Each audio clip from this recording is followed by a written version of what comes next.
guys, you're in these games. It's not like you're getting blown out. Right. Which is different from last year. A lot of these games, they lost by 10 or more. Most of their losses. But here, they have an opportunity to just turn those around if they just don't dig themselves a hole. So they got to do a better job of keeping their defensive edge all the way through the game and not having those lapses where they get into a 9-0 run against them in some of those situations. So let's see if they can hold it up and sort of seal the deal, as Coach D always says. Of course, all eyes right now on Antoine Walker here tonight. If you're having to guard against Antoine Walker, game plan against him, especially after seeing his 25-point night Thursday, how do you stop Antoine Walker? Well, Antoine is going to score his 20 points, his 15 points, whatever. So all you can do is make him work hard for those, maybe get him into foul trouble, get him out of the sink. If you have the mindset you want to stop him, it might work against you. Antoine Walker wearing number 24 in that traveling road uniform for the Idaho Stampede. The opening tap controlled by the armor. Scotty Reynolds into the forecourt. Reynolds guarded by Deshaun Hadley. Here's L.D. Williams back to Reynolds on the left side. Underneath, it's Chase McFarland on the left block. McFarland going to go to work, leans the left shoulder in, now spins. His hook shot bounces a couple times and drops in. He's picking up where he left off the last game. He's just going in aggressively and sticking those nice little jump hooks inside. 25 points for McFarland last night. He has the first 2 here tonight.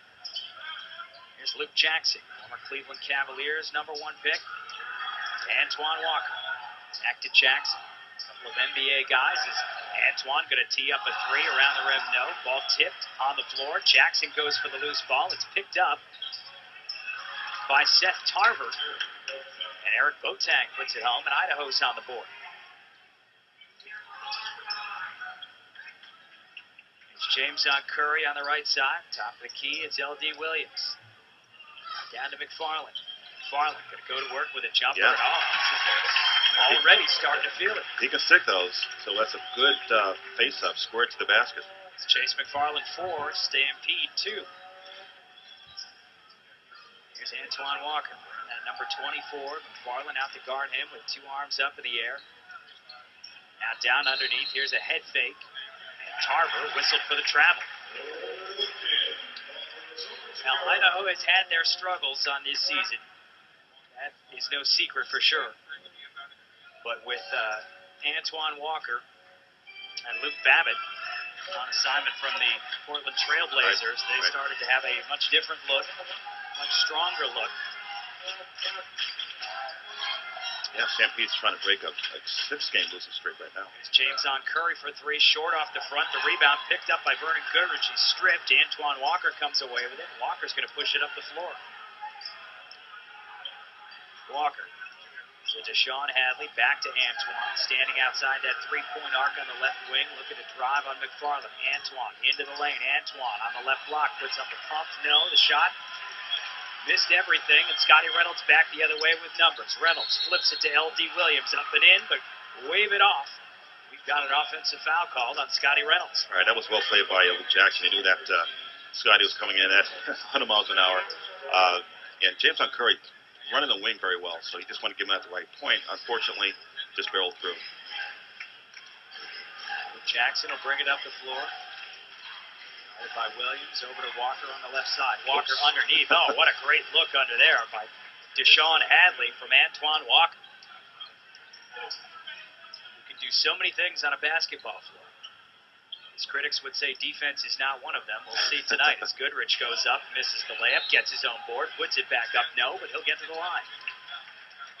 And really, that is probably the biggest of areas for Antoine Walker to work on while he's in the D-League, is playing defense, at least showing the intensity and the appreciation that if he wants to get back to the NBA, that's one way he's going to have to do it. You know, I mean, people forget that. Defense does win games, too. Absolutely. You know, so you put that into play. You just become offensive-minded sometimes. You forget about that part. You don't practice too many times on defense. You practice on your shooting, practice on the other team's plays. Vernon Goodrich hits the second free throw. Goodrich is on the board with 2 free throws here, and the Armor have a 6-4 lead in the early going here. Just under 9.5 minutes left first quarter from the Mass Mutual Center in Springfield, Massachusetts. Fans still filing in First minutes of this one as Antoine Walker looked down, thought about a three, put it on the floor, kicks it out to the corner, and a three around the rim, no good from Seth Tarver, but Walker there for the rebound, back to Tarver, and out to Luke Jackson to reset. Jackson holds 3 fingers up in the air, calling out the offense, now moving over to the left side. And we've got a 3-second call. 3-second D. On the armor. So Luke Jackson will toe the line to shoot the technical free throw. I think there might have been a little mismatch between Scotty Reynolds and Antoine Walker. So Chase was there to help out for that lob, but he was there for quite a long time. Jackson's free throw. Misses. And that is, one thing about Antoine Walker, he really is a matchup problem when he's on top of his game. Sure. He can bring the centers out, in this case Chase out, and then beat him on the dribble if he wanted to. So that's why Chase is given a lot of room so he doesn't get beat behind. Here's Deshaun Hadley over to the left side. Leaves it for Jackson, guarded by Williams. Jackson going to go baseline, shut off by Williams. Leaves it for Walker now. Walker, 2 to shoot. Hook shot in the paint, no. Strong off the iron. McFarland with the rebound, ahead to Reynolds. Reynolds leaves it for LD. Thought about a 3, gives it up for McFarland. Spinning on Walker in the lane, off the iron, hold everything. Chase McFarland, and I thought took an extra step there. Yeah. I mean, the right idea. I mean, he did a couple of those spin moves the other game, and it kind of dropped for him. But here, he started way at the almost the top of the key, but right at the foul line, and I think gravity sort of took the rest. With those long strides on that 7-foot frame. Now here's a lob inside underneath Tarver with a couple head fakes, puts it up and in.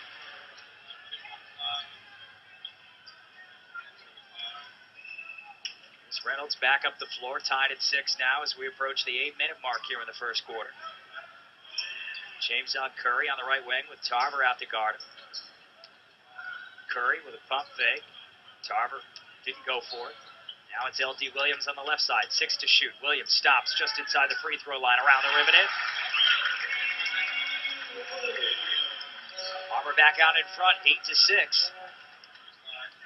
As Luke Jackson brings it up the floor. Left side, it's Walker. Walker wants to go down on that block to Tarver. Tarver trying back in Scotty Reynolds, back out to Walker. 3 in the air, it's good. That's Antoine. I know he was just licking his chops every time he gets a ball at the 3-point line.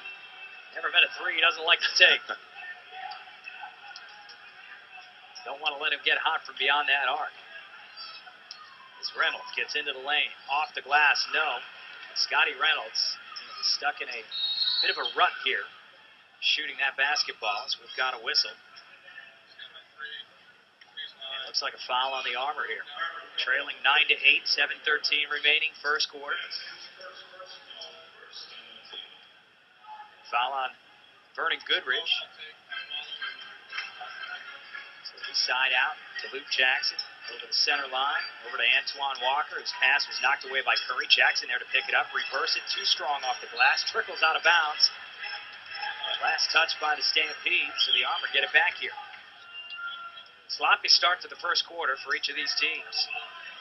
Looks like each team's trying to feel each other out a little bit, but the pace is rather slow. Not like how Maine likes to run off of a miss basket and have a fast break opportunity.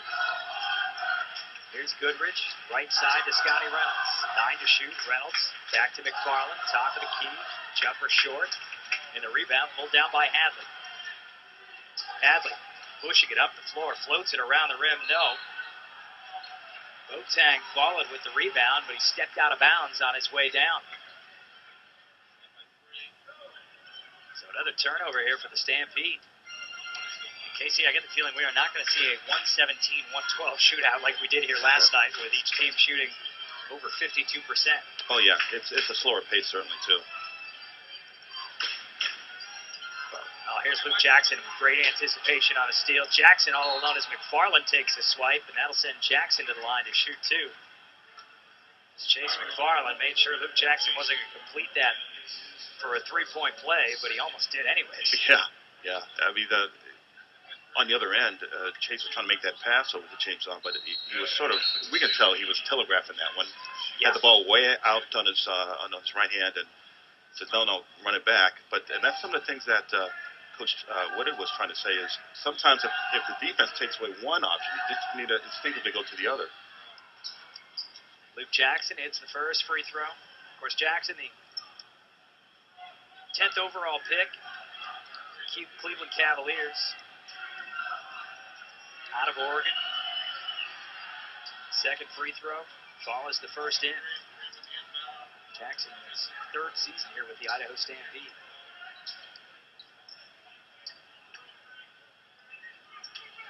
There's L.D. Williams on the right side, top of the key. It's Goodrich. Left side to Scotty Reynolds.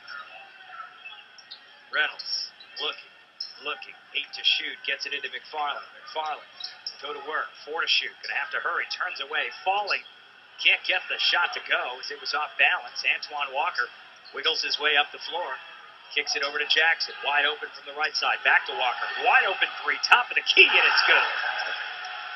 Wow, much to the cheers of the crowd, too. I think they're saying the old Antoine Walker. Well, we're hearing cheers for Antoine Walker and seeing a lot of 8 Celtic jerseys, and then we're hearing some boos and those fans cheering from the Armor faithful here. Yeah, there's going to be some fights. Springfield's end as James Curry misses the shot. We've got an offensive foul here on the Armor with 5:28 to play first quarter. Timeout on the floor. We'll take timeout as well. Idaho has rallied back into the lead here, 14-8 in the early going. Coming back after this on the D-League Network.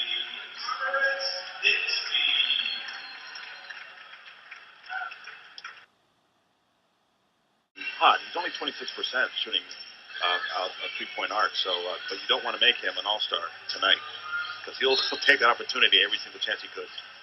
14-8, Idaho into the early lead here as we're pleased to have you aboard at NBA.com/D-League on the Futurecast, where you can watch every D-League game throughout the season for free. Here's Luke Jackson. Oh, great look from Antoine Walker as Jackson lays it up and in. Walker with 2 assists to go with those 2 threes. Simple backdoor play. And a pass from the three-point arc. 16-8. The lead is 8 now for the Idaho Stampede as Scotty Reynolds going to take a 3 of his own and make a 3 of his own. Springfield's got to be very careful not falling into that hole that they dig themselves into. So now's the time to make some stops. It is Walker with Goodrich out to guard him. Seth Tarver. Out Scotty Reynolds, back over to Walker. Thought about that 3, top of the key. Now he's going to fall away for the 3, short off the front of the rim. And Luke Jackson off the offensive rebound puts it up and in, gliding through that lane. 4 points for Jackson. Here's James Curry at the other end into the left corner. Curry, down low to Goodrich. Goodrich on the left block, bounce pass out to L.D. Williams, had an open look for a 3, passed it up into the lane. And before the shot, we've got a whistle and a foul. Looks like on the Stampede, the guilty party is Deshaun Haddon. That's his first. Surprised L.D. Williams passed up that wide open look for a 3 there. That was a good thought, because what you don't want to do is get into having a 3-point shot and miss it, and then Stampede is actually stampeding the other way. Yeah, you don't need a 3-point shooting contest at this stage. Especially with Antoine Walker and Luke Jackson out of there on the floor. Exactly. The way the Armor have been shooting from that portion. As Brian Leggett picks up the loose change and drops it in. Leggett had 10 points off the bench here last night. Oh, yeah. Key points. Strong third quarter, helping the Armor come back and dig out of that 17-point second quarter hole. Here's Luke Jackson. Crossover move into the lane. Leaves it for nobody in particular. It's picked up by Tarver. Back out to Jackson. His 3 is no good. The rebound. Knocked out of bounds as Antoine Walker fought for it. And the Armor will get the ball back there. Very fortunate that they're just not boxing out and just allowing Stampede to go after the loose balls. There's Reynolds on the left side. Bounce pass for Goodrich, left block. Goodrich. Go to work on Walker, back out to Reynolds, 3 in the air. Around the rim, no. And off the rebound. And is that going to be a foul on Idaho? Yeah, a little push off. Ryan Leggett maybe got whistled for the call, but instead the Idaho Stampede pick up their 3rd team foul. And it's Carlos Wheeler picking up his first personal there on that push. So L.D. Williams will inbound from the sideline, gets it into Goodrich here. Armor trailing by 5, 18-13, 3 minutes to play first quarter as Reynolds into the lane, and we've got a whistle. A Stampede player on the deck. Getting helped up, it looks like that's Carlos Wheeler. And it's Lance Hurdle picking up his first. Just checking into the ball game here. So Scotty Reynolds at the line to shoot two, and I'll tell you, Scotty Reynolds is a guy that has gone cold after a hot start to this season. Really needs to kind of find his flow here. Maybe he did so in the fourth quarter last night against the Red Claws. At one point he had 1 point there through most of the third quarter, and then just kind of caught fire and scored 12 at the end of the night. Right, you really don't want to have someone like Scotty Reynolds stay so cold for so long. He's such a great shooter. He ignites the team with his shooting. Hurdle slipped on the logos. That is about the 5th straight game we have seen somebody slip on those logos right there. As back the other way off a great bounce pass from Willie Jenkins, puts it up off the glass and in. Again, it's only simple backdoor plays, and they have no help when that happens. Here's Leggett with a head fake and a jumper. Too strong. The rebound yanked down by Tarver. Tarver pushing it up the floor. Down low he goes. It's Carlos Wheeler on the baseline. Got a foul before the shot.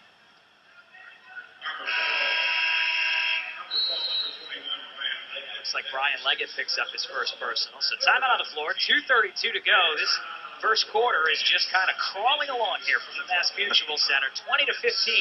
Idaho out in front by 5 here on the D-League Network.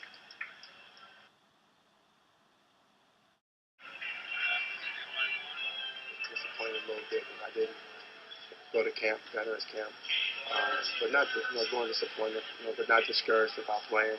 So I just wanted to weigh my options. I had a couple opportunities to go overseas, but I didn't want to go over there. I felt like if I go overseas, I would have probably been out the loop to what I really wanted to do. So just tried to get involved here in the D-League and call Randy up on the phone, somebody I was familiar with, and just luckily they had the first pick in the pool.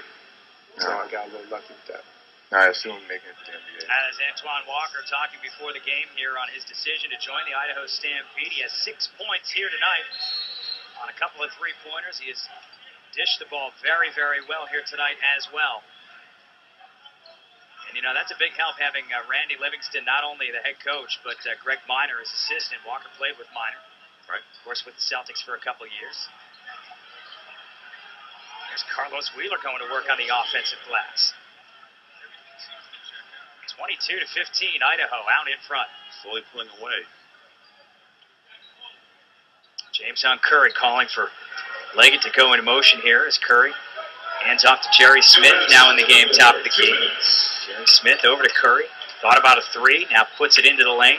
Kicks it out to Williams. 3 in the air. Go! L.D. Williams. 5 points now, and the Armor back within 4 at 22-18.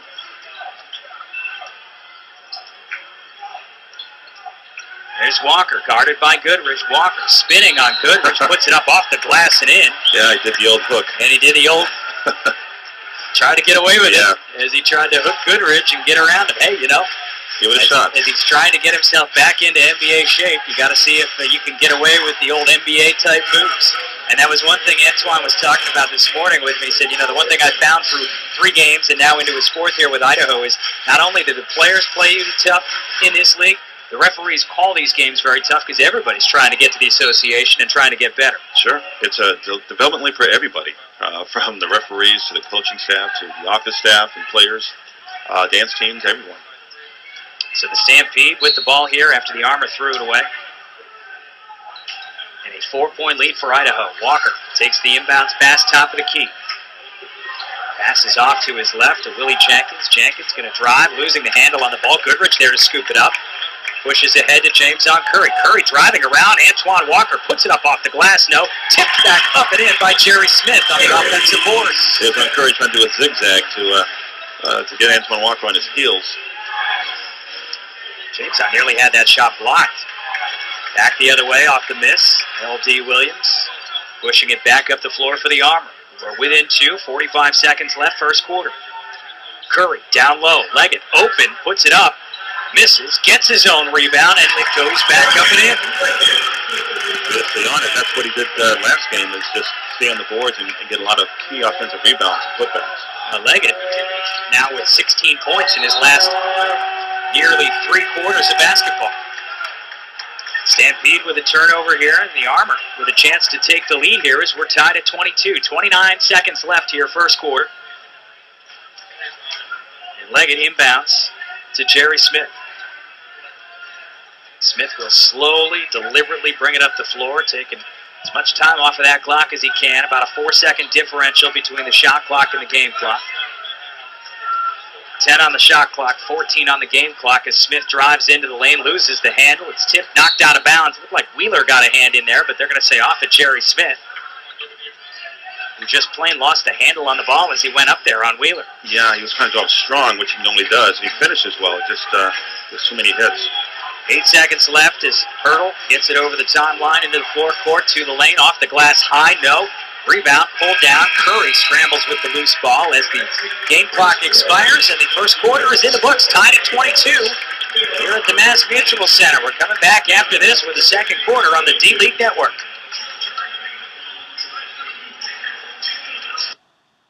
Antoine Walker with 6 points, leading the way for Idaho.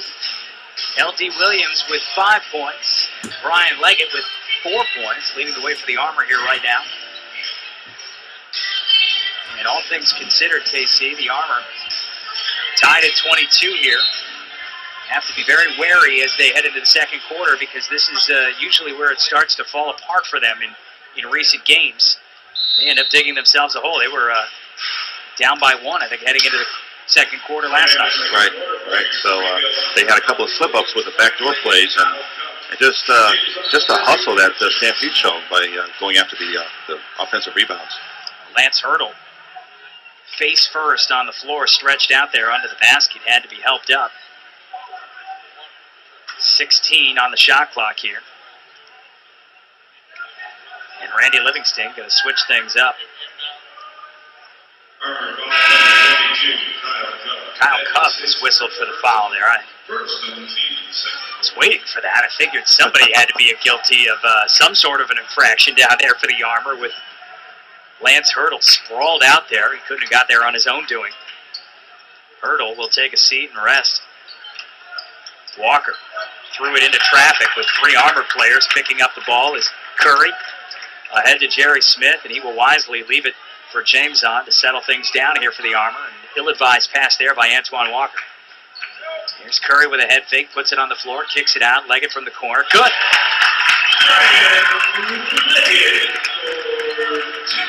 Brian Leggett, 6 points here. The Armor back in front, 24-22. Springfield is now on a 9-0 run in their last nearly 3 minutes going back into the first quarter. Here's Jackson. His pass broken up by L.D. Williams, intended for Eric Boateng. Williams got a good piece of Boateng as well as that basketball. Got a lot of arm on that one. Yeah, he did get a whole bunch of arm. So L.D. will hold it over to visit with head coach Dee Brown for a word as Boateng heads to the line to shoot 2. Armor in front, 24-22. This is their first lead since they led 8-6 earlier in the first quarter. Again, a 9-0 run right now for the Armor over the last just about 3 minutes here, going back into the first quarter. Boateng's second free throw splits the pair. 3 points now for Boateng. Idaho back within 1. There's Jerry Smith up over to the center line. Into the forecourt right wing, it's James on Curry. Curry guarded by Willie Jenkins. A little head fake and a shimmy on Jenkins to the baseline, and draws contact, and that's going to be a foul here on the Stampede. Carlos Wheeler, second personal foul on Wheeler. L.D. Williams will inbound here from in front of his own bench, standing right next to his coach, Dee Brown. Gets it in to Jerry Smith. Smith driving, leaving it for Cup off the glass and in. Nicely done. All right, good two-man play there on the wings. And a Cup to read that and just make sure he's stepping up in the right path. First 2 of the game for Kyle Cup, and the lead is 3 for the Armor. There's Luke Jackson, knocked out of bounds off of Willie Jenkins, and that'll go back to the Armor. You know, that all starts with just a simple denial to the first pass over. and that can really disrupt offenses. If they if part of the play is to swing it to the other side, so that's something that Springfield should certainly be doing every single defensive move. 8th turnover of the game here for the Idaho Stampede. It's Curry looking to drive, shut off, steps back, and drains the jumper. We've seen that so many times when he's shooting that final buzzer beater. It works so well for him. Not afraid to just shoot. That's what D. Brown loves and will admittedly sometimes say drives him nuts about Jameson because when he's not making it, sometimes he forces it up there. Here's a hook shot from Boateng, no good, but he'll get to the line. 38 points last night for Jameson Curry. It was one of those nights where he just lit it up. Could not miss. Yeah. It was great to see that too. To have such a great game and a good flow. And usually when that happens, when you have somebody with a hot hand, it makes everyone work a little bit harder to get that guy open. And then it creates a lot more attraction to the team. So then soon you'll get a pass from James Wan, and he was able to give up a lot of assists because of that. Well, just like that last jumper that he hit, he did not force. Really, I don't know that he forced any shot last night as I'm trying to replay them all in my mind. There were too many to replay. He took 26 shots. One off of Terrence Williams, a league high this year of 27. It's Boateng. It's the second. 4 points now for Boateng. 3-point Armor lead with just under 10 minutes left here, second quarter. Jameson Curry looking to drive. Gets into the corner. Luke Jackson switches over on him now on the right side. Look at that. Springfield is standing there. Yeah, stagnant as Leggett loses the handle, picks it up, settles for the jumper off the iron too strong. Here comes Luke Jackson the other direction. Jackson, bounce pass in the lane. Oh. Just a little bit behind Seth Tarver as the two of them kind of look at each other with a little bit of confusion on their face. And Luke goes over to have a word with Seth, just trying to figure out who was in the wrong there. And Springfield was fortunate because they weren't back, and there was a couple guys wide open. So Jameson Curry will take a seat. Trey Whitted into the game now. Antoine Walker also back in with 6 points for Idaho. Here's Trey Whitted, top of the key. Takes the handoff from Leggett. Whitted trying to shake free over to Jerry Smith. Thought about a three, now steps back, takes a three, and he makes it. Yeah, it's tough that Stampede is playing sort of a matchup defense, so it's harder to get open off the pick. So what usually happens is you might have a wide open shot. Hadley on the left side is the Armor up by 6 now. Here's a little head fake around the rim. The shot no good, but Idaho's going to get a chance to get to the line. Seth Tarver, good aggressive move there on the baseline. Got a couple of Armor players up in the air with the head fake. Yeah, and usually the smaller that you are, the more head fakes you're going to get. So the first thing you should do is never go for the first one. Never take the bait on that. Never take it, yeah. You're going to be up in the air and you'll be causing a foul when you get back down. Well, that's exactly what happened to Trey Whitted. Tarver eyes and hits that first free throw on Oregon State.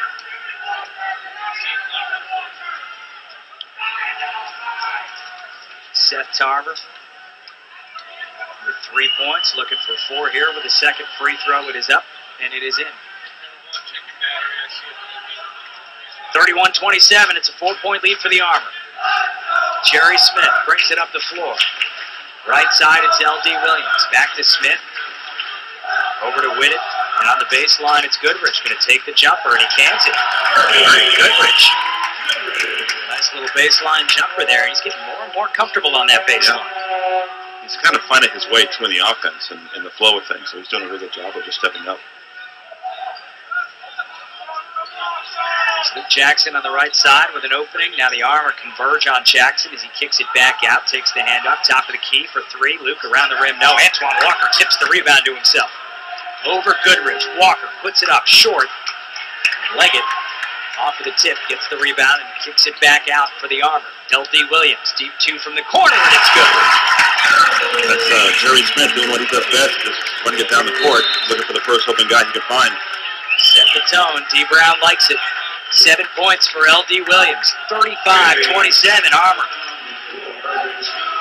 Out to their largest lead of the game at 8. ArmorHoops.com. Mark the board at NBA.com/D-League on the FutureCast. A reminder that you can watch every game all season long in the D-League by visiting NBA.com/D-League. On the Futurecast is a service of our friends at the NBA, and for that very reason, you don't have to be in Springfield to watch Antoine Walker come back to Massachusetts tonight, or for that matter, to watch Luke Jackson go aggressively to the glass and get to the line looking for this three-point play here. Luke Jackson, before that basket there, the Armor had reeled off a 20-5 run, wiping out Idaho's largest lead of the game, which was earlier in the second quarter, leading 22-15 in the second as Jackson misses the free throw, goes to put it back up and in, and Vernon Goodrich really wanted the jump ball call right there as he felt he got all ball.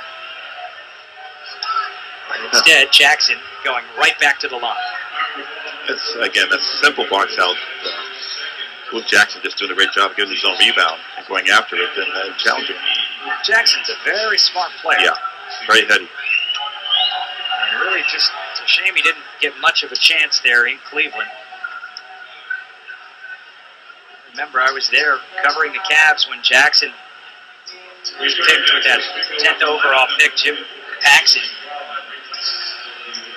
making that selection, and maybe perhaps Luke Jackson kind of got caught up in a situation where the Cavs really needed to get more veteran players. They didn't have much time to develop with Luke Jackson because, quite simply, with LeBron James there, they were dealing with a short window. So Luke Jackson kind of got caught in a tricky situation as Paxson was flushed out with Daniel Gilbert coming in, wanting Danny Ferry as GM. Trying to take advantage in the D-League here. Armor missing at the offensive end. Antoine Walker back to work now on the right post with a move on Chase McFarland, high off the glass, an errant shot from Antoine Walker, who's gone cold after a couple of threes. Now Vernon Goodrich saving the pass from Trey Whitted on the baseline. Here's Jerry Smith, top of the key. Armor up by 5, 35-31. Smith with a deep three, and he hits it. Well, there's one on him, too. What the hell is going on offensively for the Armor there? So Jerry Smith thinking, all right, if you guys aren't going to move around, I'm just going to take this three here. 7-point lead for the Armor. In the lane, Boateng around the rim, no. As Deshaun Hadley tried to tip it, knocked it free. Jerry Smith back the other way. Smith down to McFarland, looking for Whitted, cutting on the baseline, but Hadley does a nice job of shutting the door on that. Back out to Jerry Smith, into the lane. Smith just had it ripped right from him, and they're going to call a jump ball as Jerry Smith got into the lane. Seth Tarver said, give me that. And the two of them were tied up in a do-si-do there in the blue paint. So Jerry's thinking he was fouled, maybe. I think Jerry was definitely thinking he was fouled, but the officials see it as a jump ball here, so Jerry Smith going to jump it up with Seth Tarver. We'll check the tail of the tape for you here. Jerry Smith at 6'2", 190. Tarver, 6'5", 219.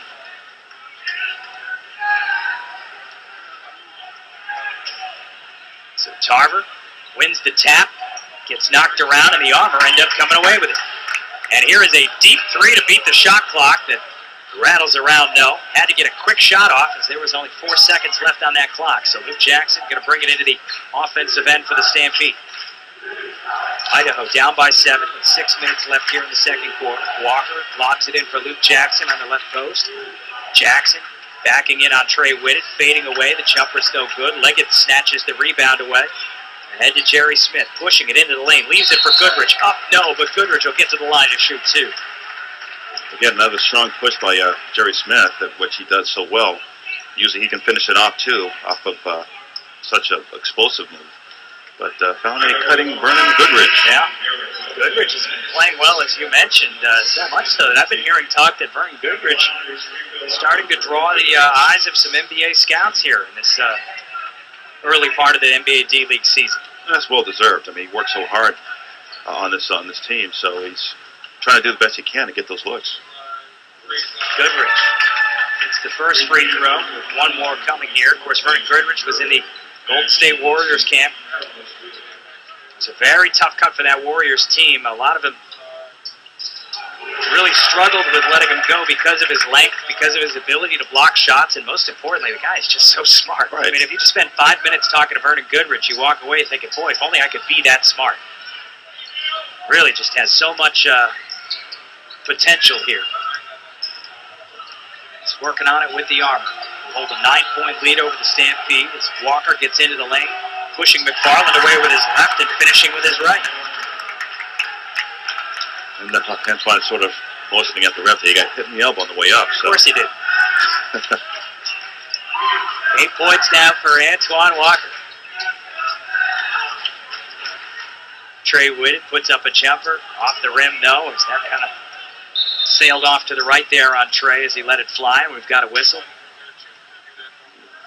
And what exactly? Referee Sir Alan Connor down there pointing out. Not sure if they called a foul there. I don't know if it was a foul or maybe it was a clock issue. Yeah, it might have been a clock issue. So, well, whatever. They straighten it out, and Idaho heads back into their own end. There's Luke Jackson on the right side. Jackson driving baseline, shut off, throws it right into James on Curry, and Jackson's going to be late getting back to the other end. Curry going to try and take advantage, leaves it for Whitted off the glass and in. Give James on Curry credit knowing that Luke Jackson was slow getting back on the defensive end. He pushed the effort for the Armor, who pushed their lead out to 42-33 here. Now here's Tarver, rejected by Goodrich, 8 to shoot. Ball picked up on the left side, an air ball from Deshaun Hadley. Ernie Goodrich corrals it, leaves it for Curry over to the right side, Trey Whitted. Down low, it's McFarland. Going to work on Tarver, glass it in. And I mean, that's just a tough matchup there for Tarver, who got stuck with the 7-footer. And he was at the right angle, too, to hit right off the glass. 44-33, chance of Let's Go Armor here at the Mass Mutual Center at Springfield. Watches Antoine Walker get shut off and goes glassing in on McFarland. McFarland saying, hey, use that arm again that he did last time. Yeah. He got caught with. Get used to it, Chase. Antoine's going to see if he can get away with it. And that's the way they play in the NBA, right? That's right. Goodrich on the pass from Trey Whitted, puts it up and in. 8 now for Goodrich in the lead, 46-35. Springfield out in front with just under 3.5 minutes left here, second quarter. Here's a little give and go from Hadley and Walker. Hadley lost the handle out of bounds. So the Armor will get the ball back, and another turnover. 10 so far for the Idaho Stampede.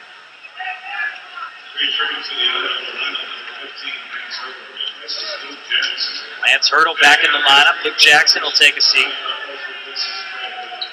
Scotty Reynolds back in the game for the Armor as Trey Whitted will make his way over to the bench as well. Here's Jerry Smith. Try to shake free.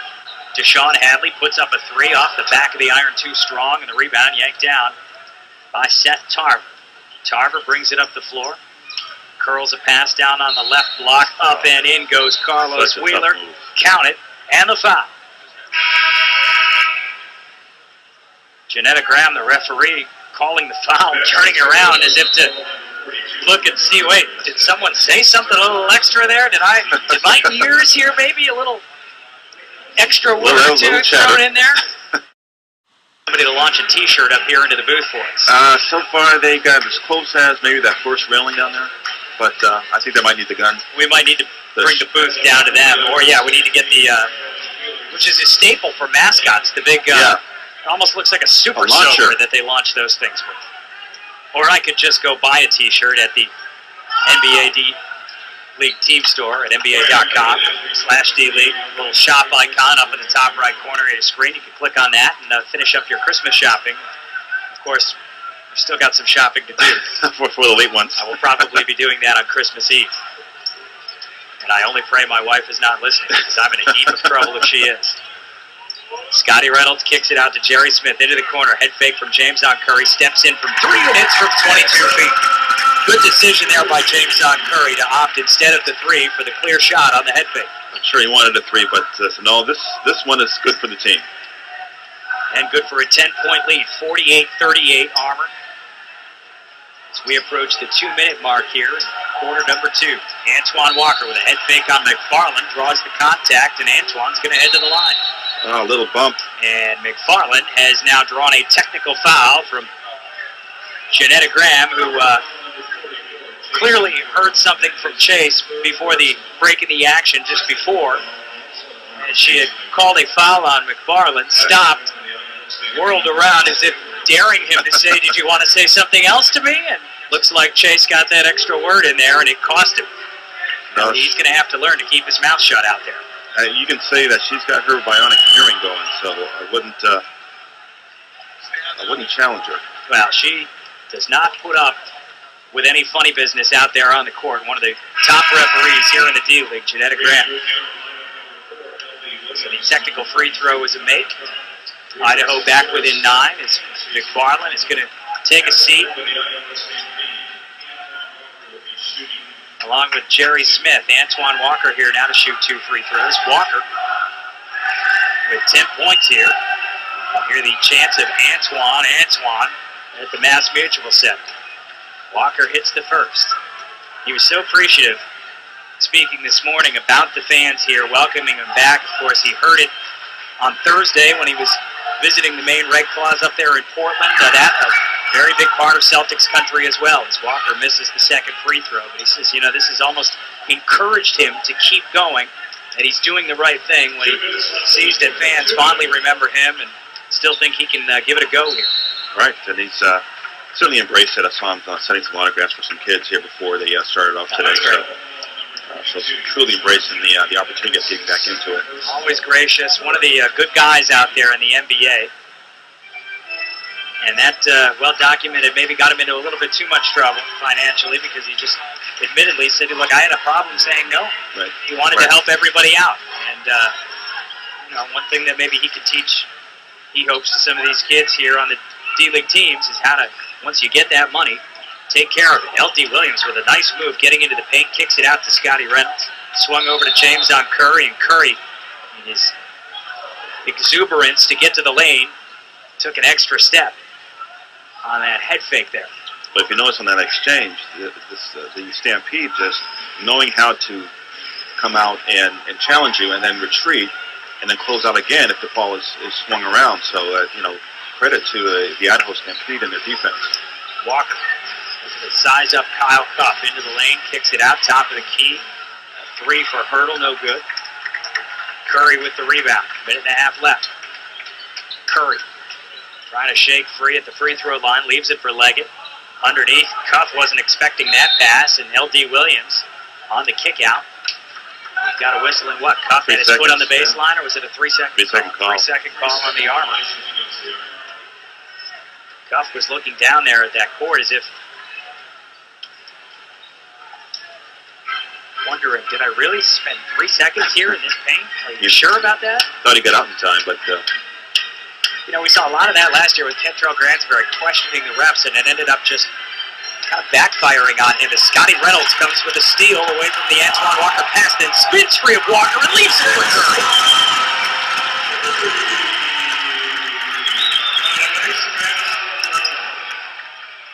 Nice move by Scotty Reynolds on Antoine Walker there. In transition, too, so that was a tough move. 50-40. Palmer in front by 10.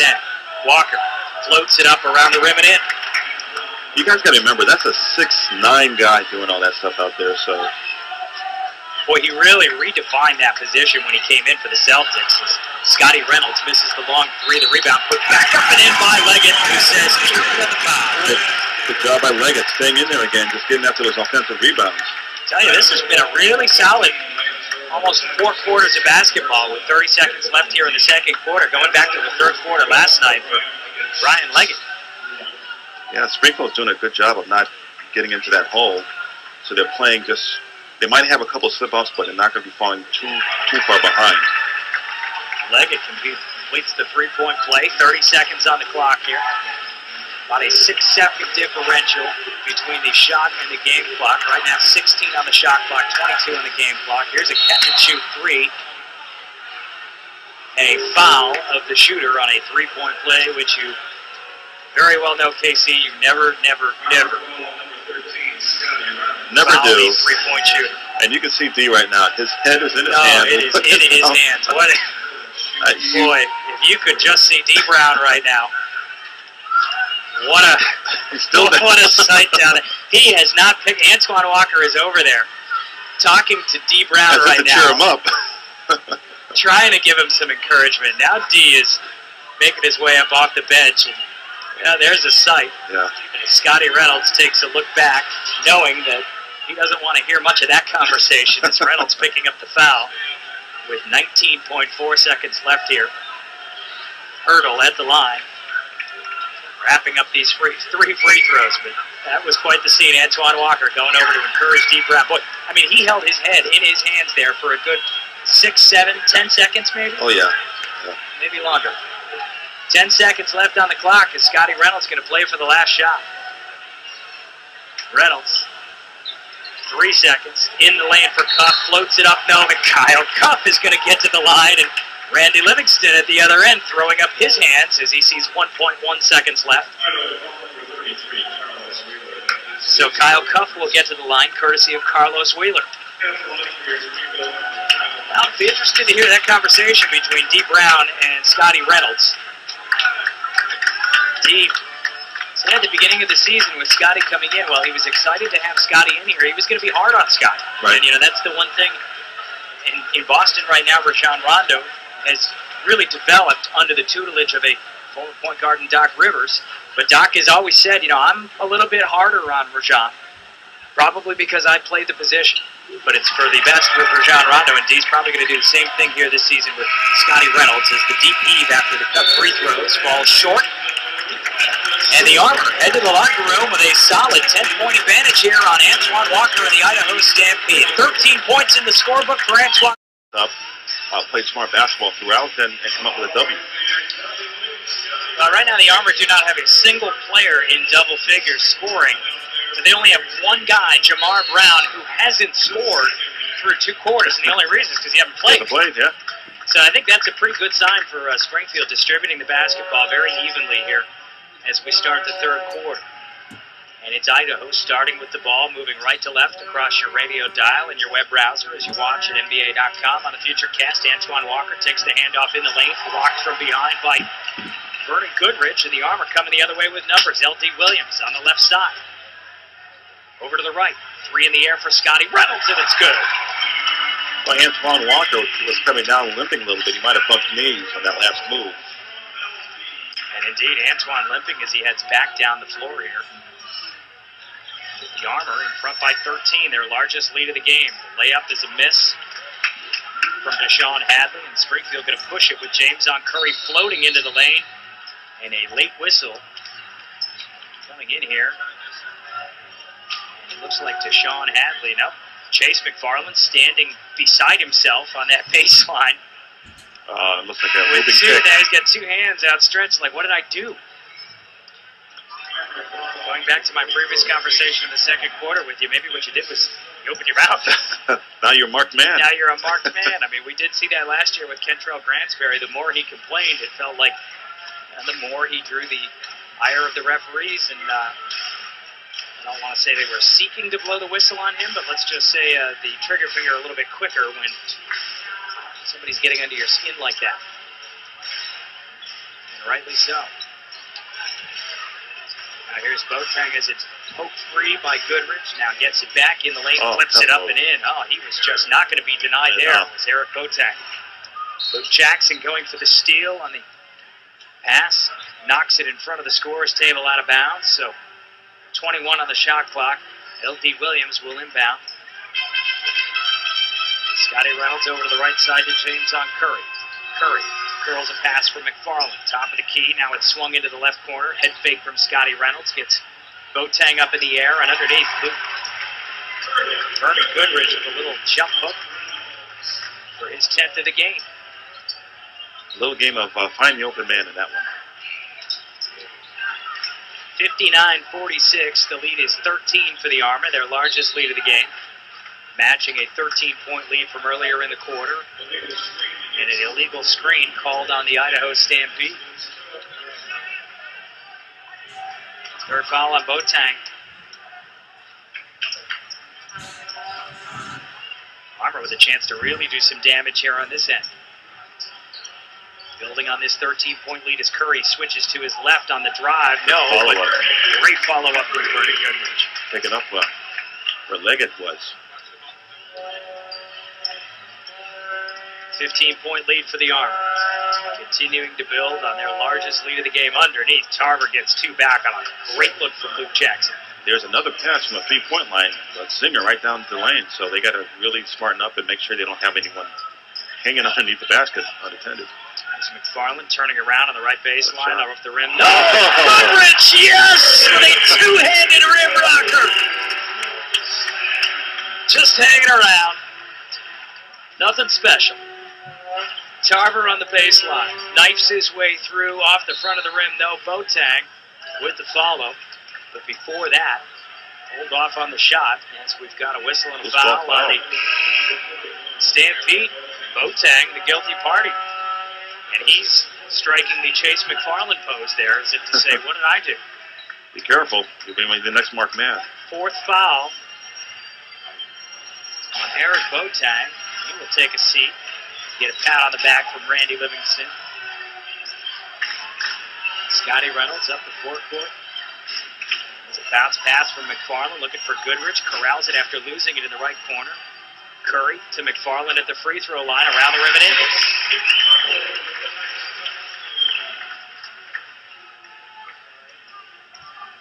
65-48. McFarland with 8. Largest lead of the game for the Armor. 17-point advantage here as Walker steps back for 3 and he gets it. Don't want him to get too hot like that. Antoine decidedly took a step back to make sure he was behind that line. As McFarland floating in the lane, follows his own miss. Can't corral the offensive rebound, and Tarver comes back the other way. Luke Jackson now on the left wing. And his entry pass tipped by Reynolds, who dribbles it off of Jackson's Nike and out of bounds. So it'll be Armor basketball here as Vernon Goodrich takes his seat with 10 points. Brian Leggett checking back in. Leggett with 9 points. 8:17 on the clock here, third quarter. 65-51. Armor out in front on the Mass Mutual Center floor here as they look to snap a 5-game losing streak. With Antoine Walker in the house. A catch and shoot 3 from Curry. Too strong. Luke Jackson brings it back up the floor for Idaho. A little pressure from L.D. Williams. Jackson over the center line, left side. And Jackson carried the basketball, and L.D. pumps his fist and says, yeah, that was all me.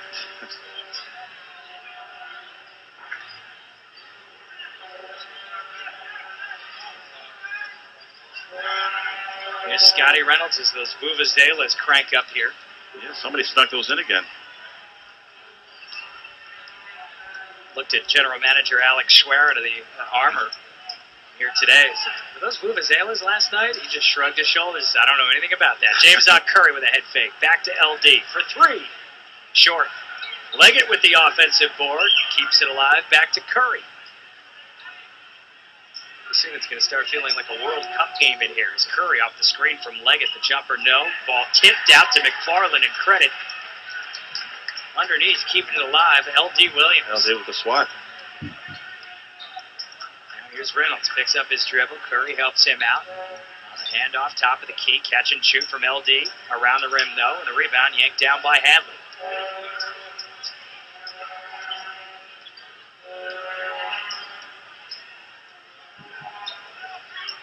Like an elephant is dying down there. Or singing.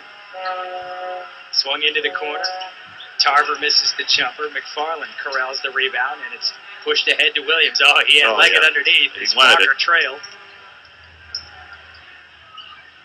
Antoine can close that gap pretty fast, though, as Leggett rolls the jumper around the rim. Maybe tried to sell it a little bit. Going to his seat, back the other way. Jackson with a one-handed slam. And D. Brown says that warrants a timeout. Where was the defense on that trip down the floor? 12 points for Luke Jackson. Timeout on the floor. 6:31 to play third quarter. We'll keep it right here. 20-second timeout. 65-53. Great That's timeout. as quick as D can call a timeout. I think by the time it went through the rim, he was on the up calling timeout. I would venture to guess that if Luke missed that shot, D was still going to call that timeout. Yeah. That's a coast-to-coast dunk. Oh, that quieted the Vuvuzelas quickly down there. Luke Jackson is, in spurts, a strong player in that regard. I mean, he can push it up the floor quick. He can be a versatile guy at 6'7" out of Oregon. Right. I mean, he's a smart player. He can shoot the ball. Obviously, he can handle pretty well. So what you don't want to do is give these guys an opportunity to start using their talents and use that to their advantage and getting into that run. But Springfield's doing a good job of just holding off that and playing some smart basketball right now. So out of the timeout here, it's Brian Leggett, Scotty Reynolds, L.D. Williams, James on Curry, and Chase McFarland for the Armor, Antoine Walker, Luke Jackson, Willie Jenkins, Carlos Wheeler, and Deshaun Hadley on defense here for the Idaho Stampede in their traveling red uniforms as McFarland goes to work on Walker. Walker, hands all over him, knocks the ball loose. McFarland gets it back. He is just being harassed. So he gives it up into the corner. Open three for Curry, and those are going to drop. Good job looking for that open man again. In this case, James on Curry, who can light it up from the 3-point line. Curry hit 6 of them here on this floor last night with a 38-point night. He has a rather modest 9 here tonight. Getting to the lane and getting to the line is Deshaun Hadley, not able to finish, but a couple of free throws coming his direction, courtesy of Chase McFarland, who picks up his 5th personal foul. Now, McFarland has already fouled out of one game as a member of the Armor. Right. Trying to avoid that as much as possible tonight. And with that in mind, Vernon Goodrich up off the bench to replace McFarland here as Hadley hits the first free throw. Deshaun Hadley, good player out of Eastern Michigan. We have a timeout on the floor. Not quite sure what the timeout is as the whistle came in from Janetta Graham. So, with a timeout on the floor, this seems like as good a time as any to take timeout right now with 5:55 left third quarter. 68/D-League on the Futurecast as you can every game, everywhere, across the D-League, every night on the schedule for free at NBA.com/D-League, so you can follow the Armor on the road as they head out to Fort Wayne, Indiana, and then Maine on the 26th, and maybe they'll bring the Vuvuzela crowd with them for a little support. 68-55 here after the free throws. Armor with a 13-point advantage, under 6 minutes left in the third. Here's L.D. Williams after a dangerous pass from Reynolds. L.D. knifes his way in, couldn't get it to roll as it just hung there on the rim. Luke Jackson back the other way. Jackson calling for it back for 3, short. Vernon Goodrich with the rebound there. It's like Stampede was trying to step some things up defensively with that full court press and trapping. Bad idea. Yeah. Not much else is working for him here right Might now. as well give it a shot, you know. Goodrich Takes a hack from Antoine Walker, and Vernon's going to head to the line. And Antoine is stunned right now. It's like, really? Who fouled? We heard the slap from up here, folks. I think I cringed when I heard it. He's going over to Sir Alan Connor, referee, to discuss that. And Antoine, and give him credit for this, in an effort to try and learn what is acceptable and what is not now in the D-League, and in even the couple of years that he has been out and away from the NBA, he said this morning, the game has changed in a couple of years that I really haven't been playing. Right. And, he's trying to pick up on some of the different nuances. So he said, the one thing he will do in this league, he will talk to the officials. He will try and learn and get better here every night. This is a guy on a mission. Smart. Here's a head fake on the baseline. Oh, the extra pass.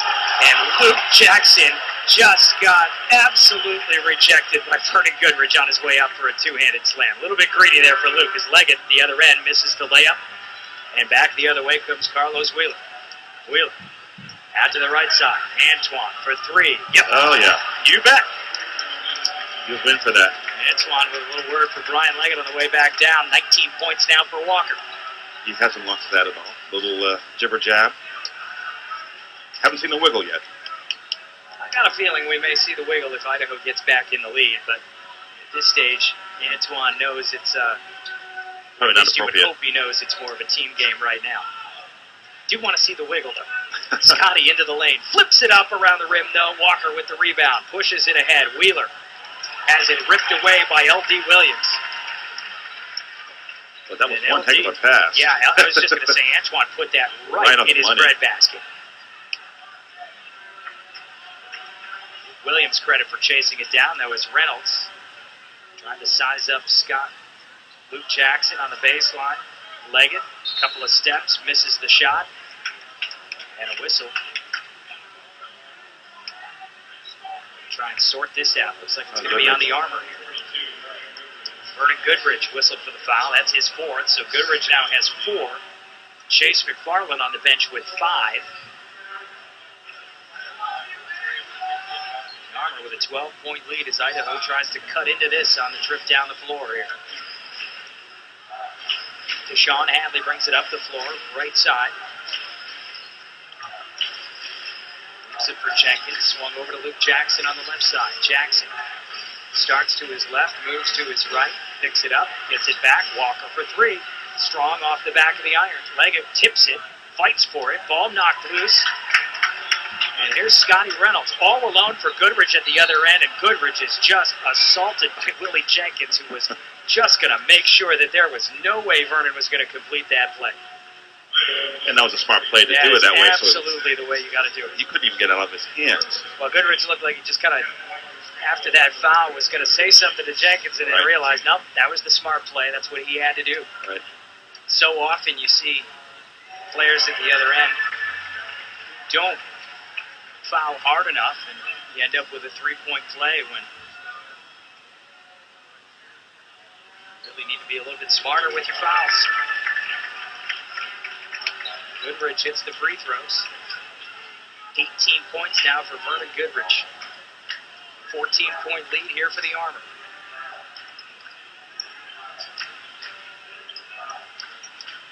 Top of the key. Hadley puts it on the floor. Walker underneath, a couple of pump fakes, and Antoine's going to get to the line. Is that Antoine, or is that... Yeah, that's Willie Jenkins. Somebody want to pass me my binoculars up here? There was a sea of red down there. Just all red. But I'll take the blame for that. That was my bad. Vernon Goodrich with his bad, picking up a 5th personal foul here. Timeout on the floor, 2:50 left. We'll take timeout as well. Coming back after this, 72-58. Armor in front by 14 on the D-League Network. Boy, I was hungry. And I am definitely now no longer. Well, I just hope you don't go to a party and they serve that. Oh, you know, there's always a relative or two or a friend of the family that, for whatever reason, decides that that's a great idea to give you the old fruit, the holiday fruitcake. Well, Willie Jenkins hits the 2nd free throw. 3 points for Jenkins. Just never understood the appeal. I think it's more of a joke now than anything. Yeah, it was a little knock. Here's Kyle Cuff, right side. James on 3, passed up into the corner for LD for 3, and he hits. Swing it to the open man. They're able to find him. 10 points for LD Williams. James on, giving up the 3. And they're doing a good job shooting 43% from the 3-point stripe versus Idaho's 26, 28. Here's a trap of Willie Jenkins in the corner, and he had it picked right from his pocket from James on Curry, but Curry couldn't keep it in bounds. But a good aggressive move there by the Armor on the double team. Hands up on that. Everything. They nowhere to go. Right? And didn't reach and make a foul, which is key. 75-59. It's a 16-point lead for the Armor. They have led by double digits the entire 3rd quarter here, with 2:10 still to play. Here's Walker. 3 in the air. Good. 22 points for Antoine Walker. That's his 4th 3-pointer. Here's Cuff turning around short. That little hook shot, Luke Jackson coming the other way. Jackson pulls up. Almost had a Wasn't walk called, almost, as that pivot foot was dangerously close to slip sliding away from him. And that is exactly what Carlos Wheeler is guilty of down on the left block. Extra step for Wheeler. And that is the 17th turnover of the game now. Beg your pardon, Antoine Walker has 5 threes. 5. Yeah, again, you don't want to get him hot on that streak. Walker 5 of 8 from beyond the arc right now. James on Curry, inside to Cuff, turning around as Walker swipes it free. No call as it trickles out of bounds, and they'll say last touch by Walker. I think that discussion with the referees might have helped him a little bit. Yeah. To say, maybe you're saying, how can I do that and get away with it? Walker knocked it out of bounds with 8 to shoot. Coach, that's what he needs to work on, not just chucking up threes. We know we can do that. Here's Leggett, has it knocked free and back the other way. L.D. Williams picks it away from Carlos Wheeler. Turnover number 18. Yeah, those turnovers are doing them in, which is usually Springfield's problem, that they've done a better job this year of controlling that. Armour with only 9 turnovers so far in this game as we hit the 1-minute mark here in the third quarter. James on Curry, crossing over, kicks it out. L.D. for the corner from 3. Misses. Kyle Cuff puts it back up, no. Perhaps Willie Jenkins redirected that shot as Cuff went to pick it up, and then Cuff with a frustration foul after. Exactly. His 3rd personal. So we'll walk it back down into Idaho's end with 52.9 seconds on the clock here, third quarter. I'll put Lance Hurdle on the line to shoot a pair.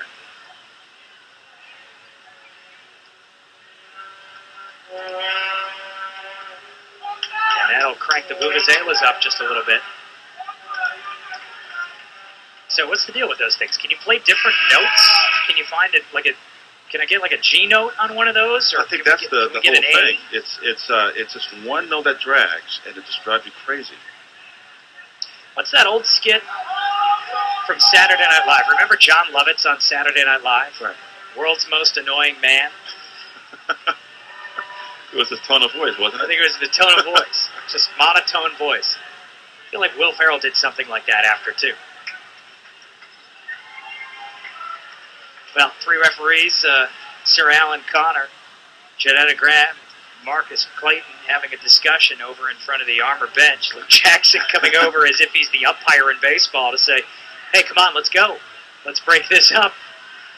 Yeah, well, it is curious what they're discussing now after the first free throw was shot. What the players don't like in this situation is a cool down. That's probably why Luke was heading over there, as if to say, what are we talking about? Come on, Luke made no bones about it. He said, let's hurry this up. Right. Time's are wasted.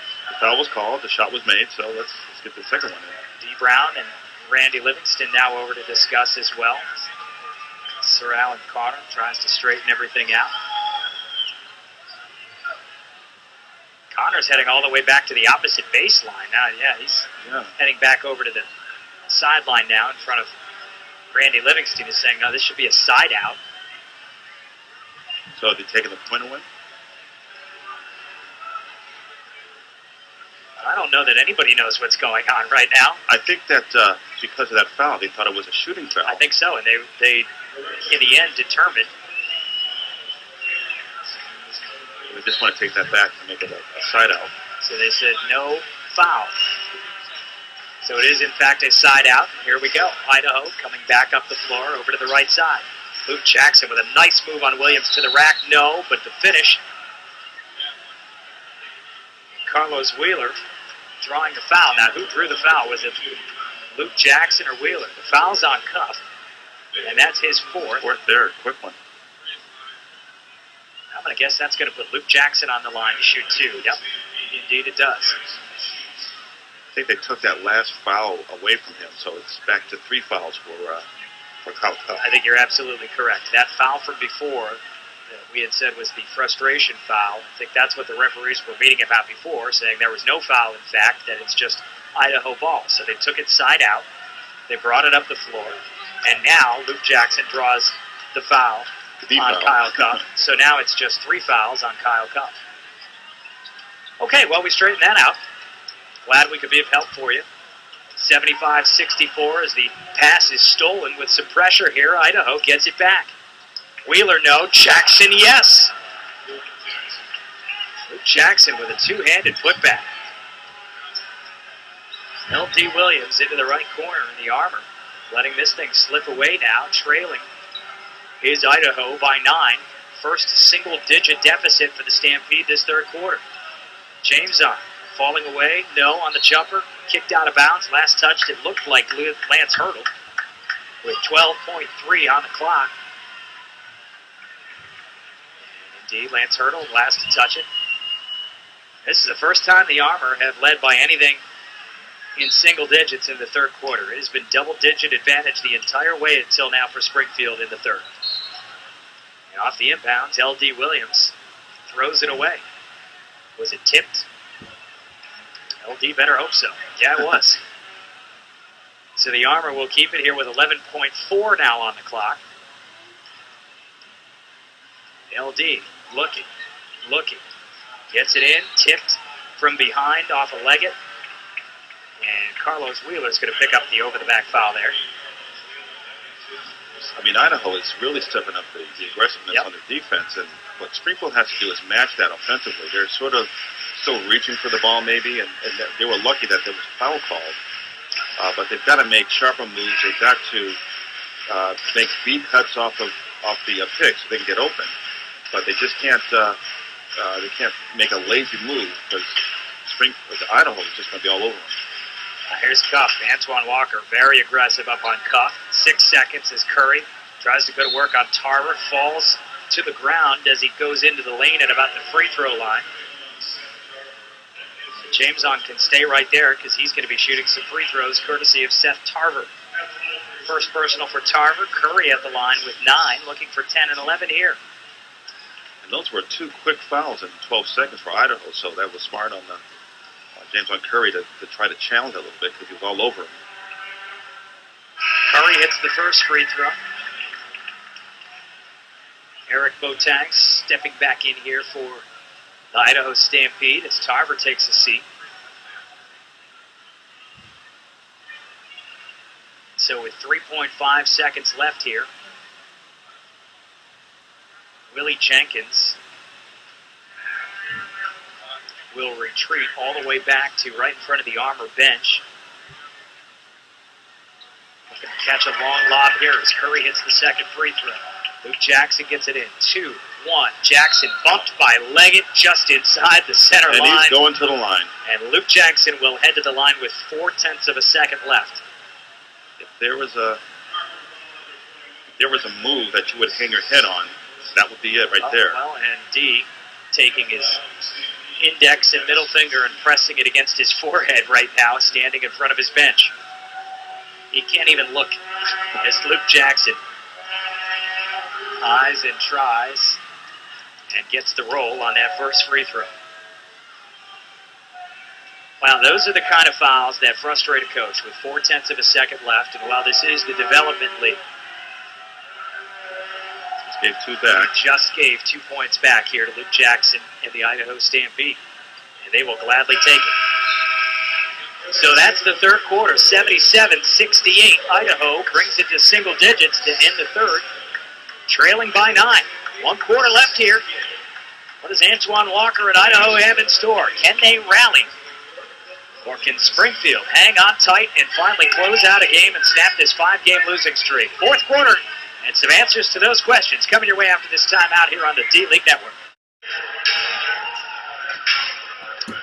Here we go. 1 quarter of basketball left from the Mass Mutual Center. 77-68. Springfield ahead of the Idaho Stampede to start the fourth quarter.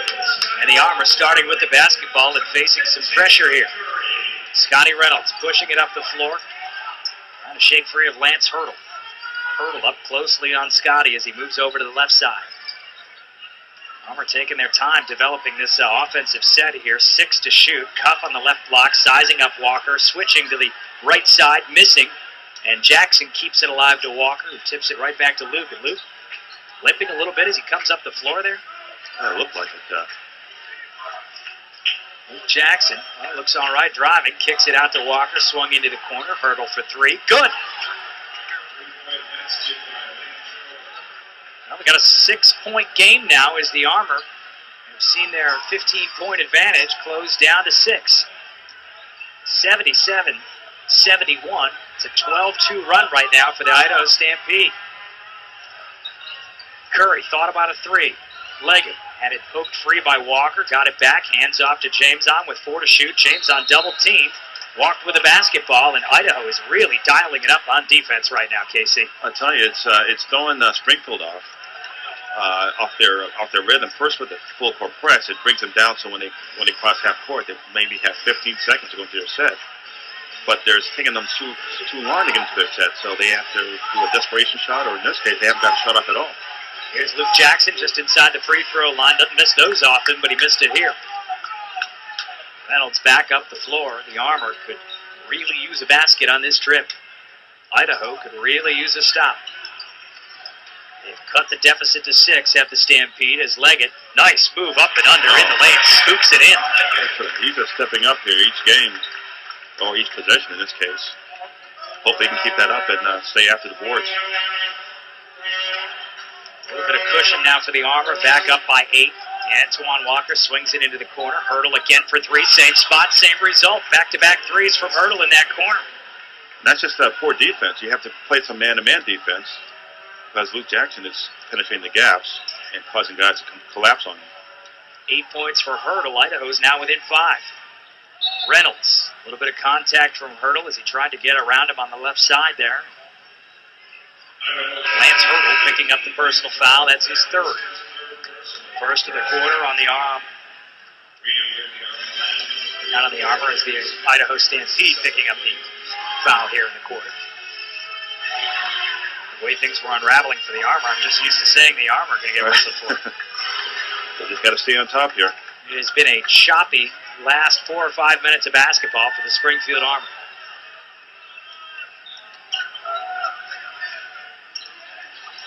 James on Curry with a deep 2. Off the mark. Twan with the rebound. Going to run the same play and see if Springfield can stop them. Here goes Luke Jackson from the high right corner over to the left side to Walker. Underneath, oh, all the way open is Carlos Wheeler with the head fake and the score. And the congrats from Antoine Walker at the other end. Timeout on the floor, D. Brown. Going to think about this as Idaho has pulled it back within 3 points.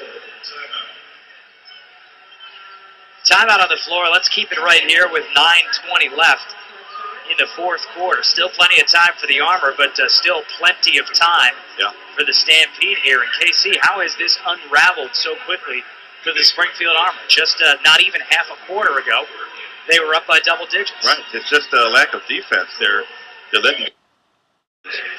I'm sure that the Idaho Stampede will come out in the press, so they can save some more time off the clock for them to get to their offensive set, and hopefully and try to get Springfield to do a rush shot again. I think what you saw in that last exchange was a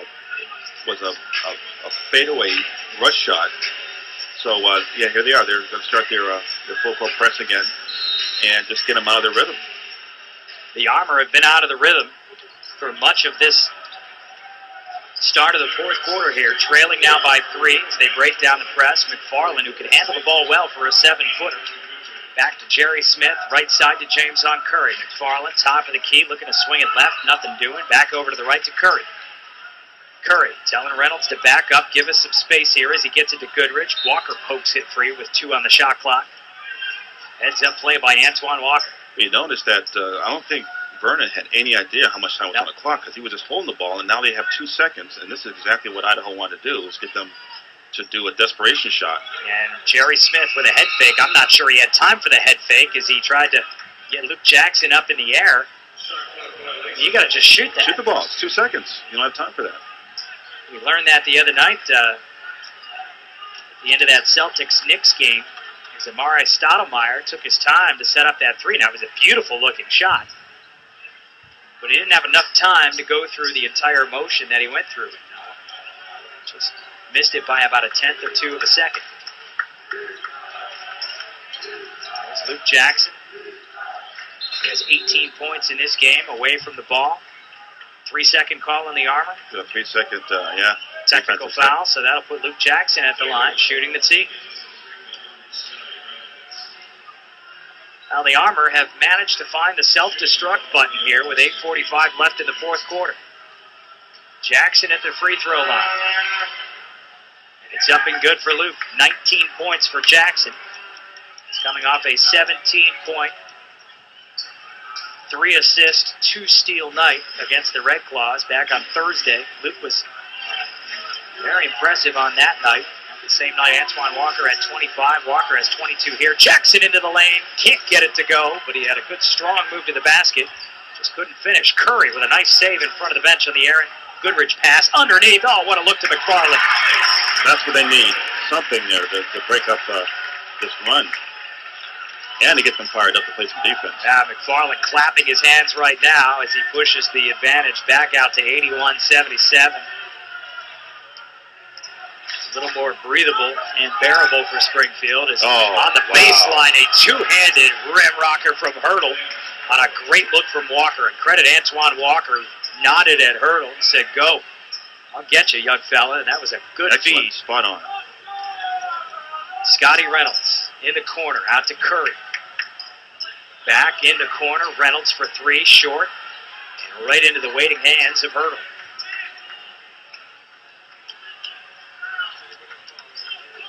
(81-79). The lead is now down to 2 for the Army.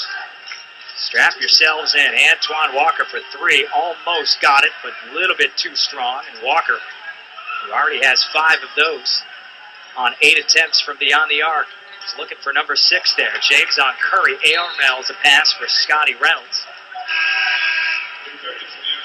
And the Armor now with 14 turnovers. Just practically walking up to Idaho and handing the ball right back to him here. And that's, again, another credit for the Stampede, just playing some aggressive defense on him, forcing them to make some bad passes, some bad shots. They're full court press, taking time off the clock, so they're doing all the right things to get them back in the ball game. They are playing just a crisp game right now as Jackson goes to the rack, gets blocked, but it was fouled before he was able to get there. And Jerry Smith picking up the first personal. Now that was before the shot, so Sir Alan Connor, the referee, is calling for somebody to come take it out here on the sidelines. Let's try a little different will do here. The honor. A little zone. The Armor retreating into his zone. Back to Jenkins on the left side. Now it's Jackson swinging from top of key over the right. And Lance Hurdle took an extra step as he was trying to get over into the lane. 19th turnover of the game for the Stampede. And we have a whistle and what? A technical foul? A timeout. A timeout, I was going to say. Who's doing the talking now? Okay, timeout on the floor with 7:11 to play. I'll tell you, this has been a choppy game at times here today. We'll take timeout as well. Sort this one out. Armor clinging to a 2-point lead when we come back here on the...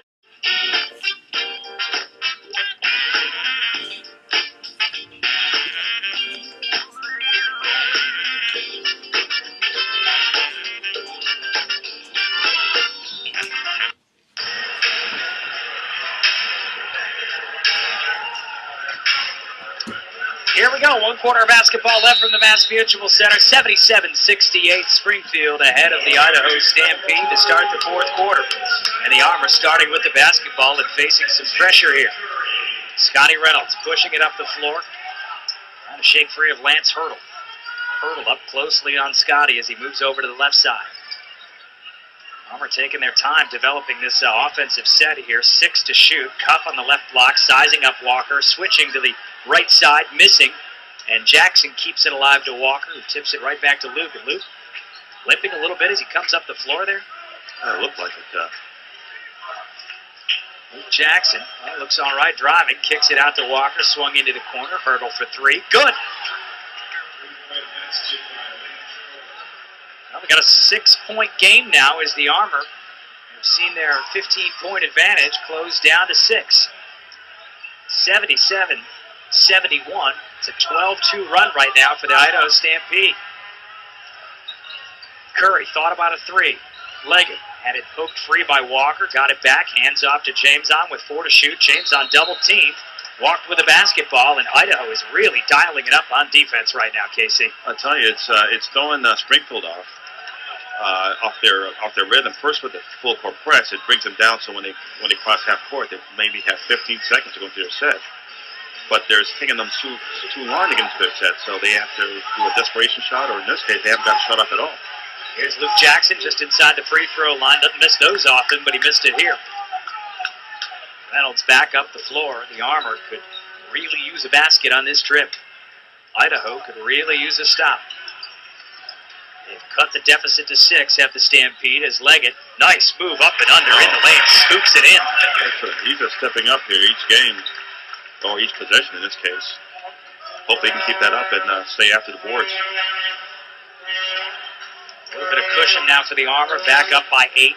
Antoine Walker swings it into the corner. Hurdle again for 3, same spot, same result. Back-to-back threes from Hurdle in that corner. And that's just poor defense. You have to play some man-to-man defense because Luke Jackson is penetrating the gaps and causing guys to collapse on him. 8 points for Hurdle. Idaho's now within 5. Reynolds, a little bit of contact from Hurdle as he tried to get around him on the left side there. Lance Hurdle picking up the personal foul. That's his 3rd. First of the quarter on the arm. Not on the Armor, as the Idaho Stampede picking up the foul here in the quarter. The way things were unraveling for the Armor, I'm just used to saying the Armor are going to get whistled for. They just got to stay on top here. It has been a choppy last 4 or 5 minutes of basketball for the Springfield Armor.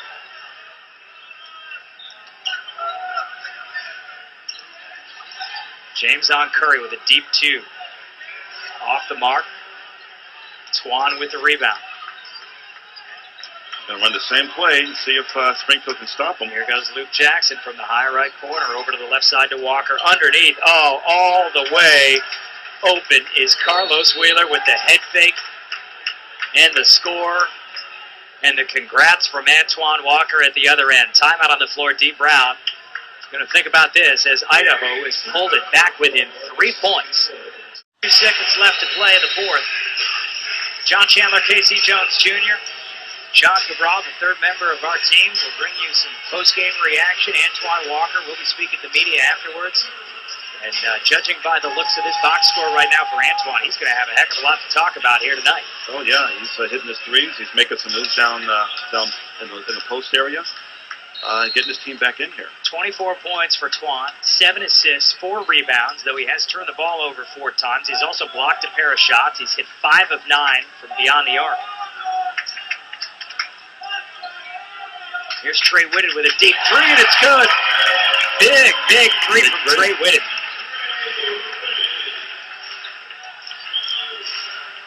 That has woken things up here at the Mass Mutual Center as Brian Leggett is off the bench. Check in at the next whistle for Springfield. Over into the corner, Hurdle with another 3. And they just keep getting shorter and shorter for Hurdle from that corner. After he hit a couple, he missed.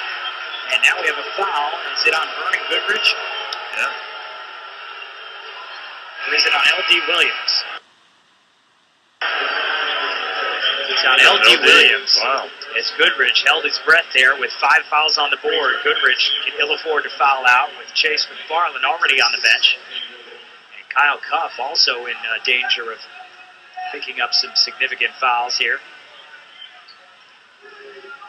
Tied at 86. Antoine Walker going to work on Goodrich. I don't know what that shot was, but it was followed up by Willie Jenkins, who was in the right place at the right time after Walker. I don't know if he lost the handle on it or just kind of shot put it off the backboard. I think maybe a hand might have been on that, forced it up there kind of quick. In any event, it goes in the books as a bucket. Now here's Goodrich on the block, stripped by the quick hands of Walker, and now he passes to Randy Livingston, who watched it go 5-hole. Right through him on the bench.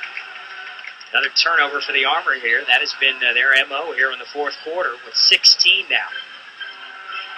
So Antoine's got that swipe down pretty well where it's not quite creating any fouls.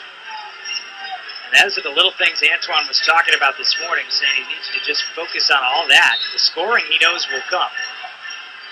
It's the little nuances of the game that he knows he needs to get down pat here. He looks like he is well on his way to that here tonight. Very clean game from Antoine Walker. Not so much from the Armor, who are starting to rack up the personal fouls here. Jerry Smith picks up number 3. Had a little bump there on Luke Jackson, and now Springfield's in the penalty after the next foul. Yep.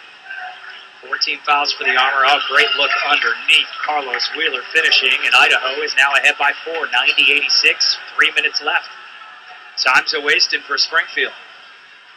Springfield just not getting into the offensive flow, not making things happen. James on Curry in the lane, kicks it out. Jerry Smith calling for the 3. Strong off the back of the iron. Leggett tips it to himself.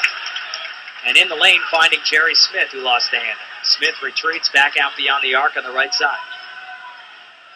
Top of the key, Curry, deep 3. Off the front of the rim, no. Can't ask for a more wide open look than that from James on Curry. 2:30 left. Idaho looking to pull away with this now. Need to stop here. Luke Jackson spinning free of Jerry Smith. Meets Vernon Goodrich down in the paint. Cross-court pass for Hurdle. Top of the key. Walker for 3. Got it. There's the wiggle. There's the Walker wiggle. He was waiting to bring that one out. And that brings a chorus of boo flat from the fans that love Walker so much here in Massachusetts. They love this Armor team as well. Hurdle goes for the steal. Whitted goes for the 3, and he gets it right back.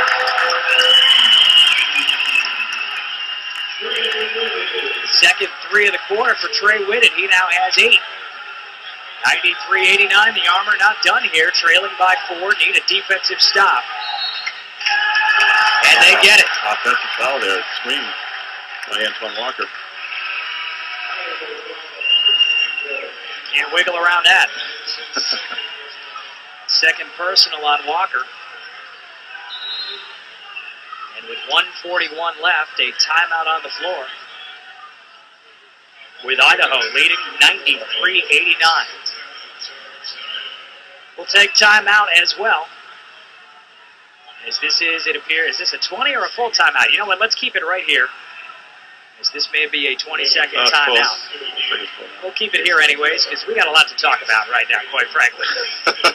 27 points for Antoine Walker right now to lead all scores. We saw the Walker wiggle come out after that last 3.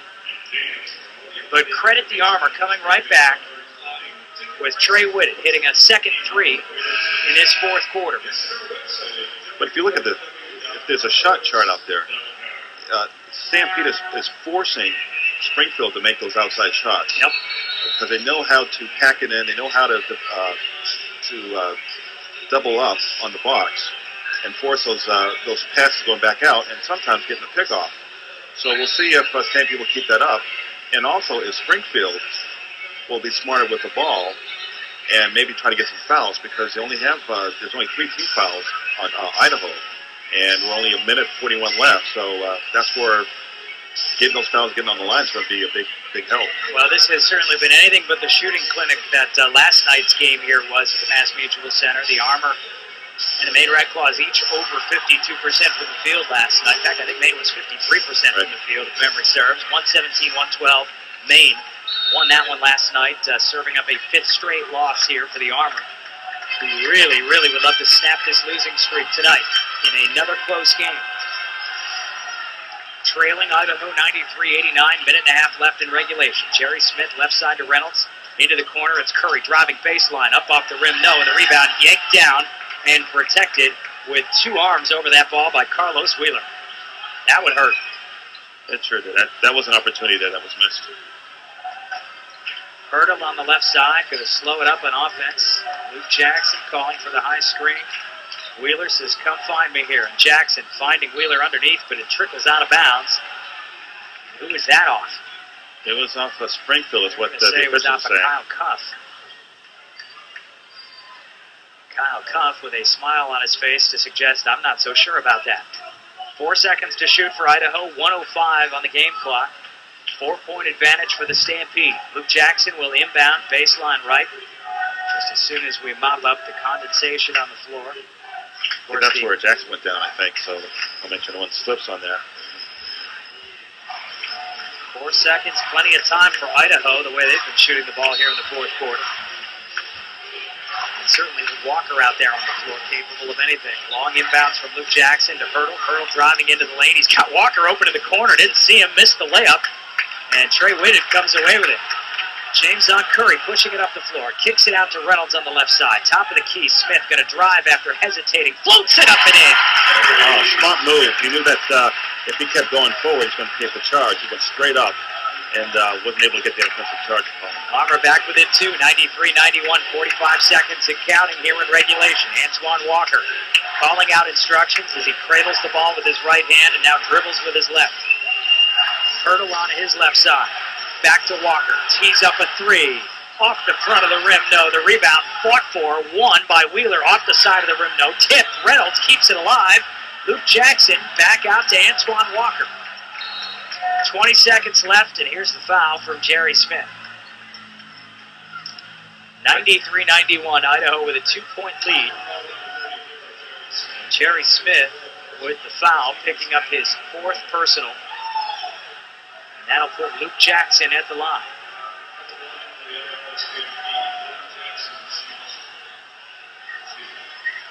Oh, hard fight there for Stampede to get that ball back, and that kind of deflated things for Springfield.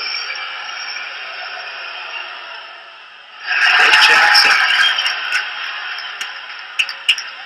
missing the first. Usually a very steady shooter. Yep.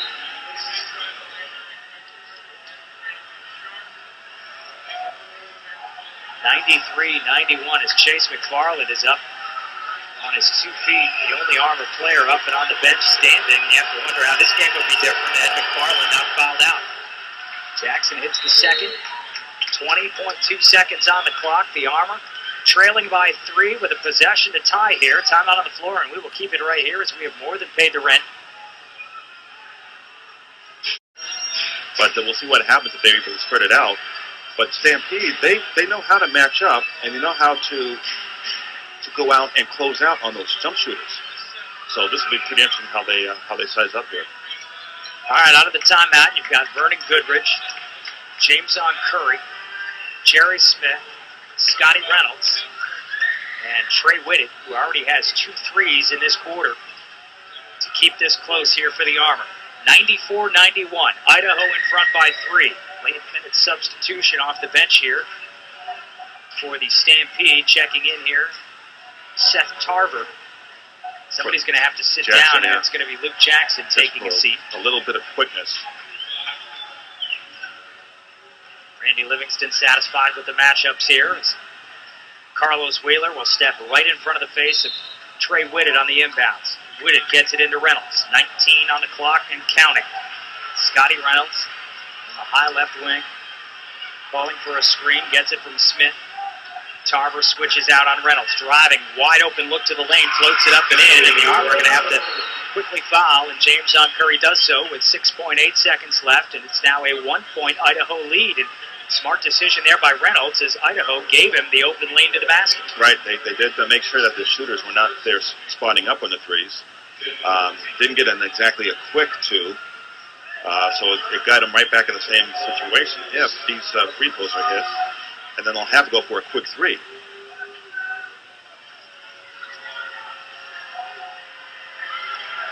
Tarver at the line with the biggest free throws of the night here. He is a 73% free throw shooter. Tarver hits the first. Oregon State, Seth Tarver.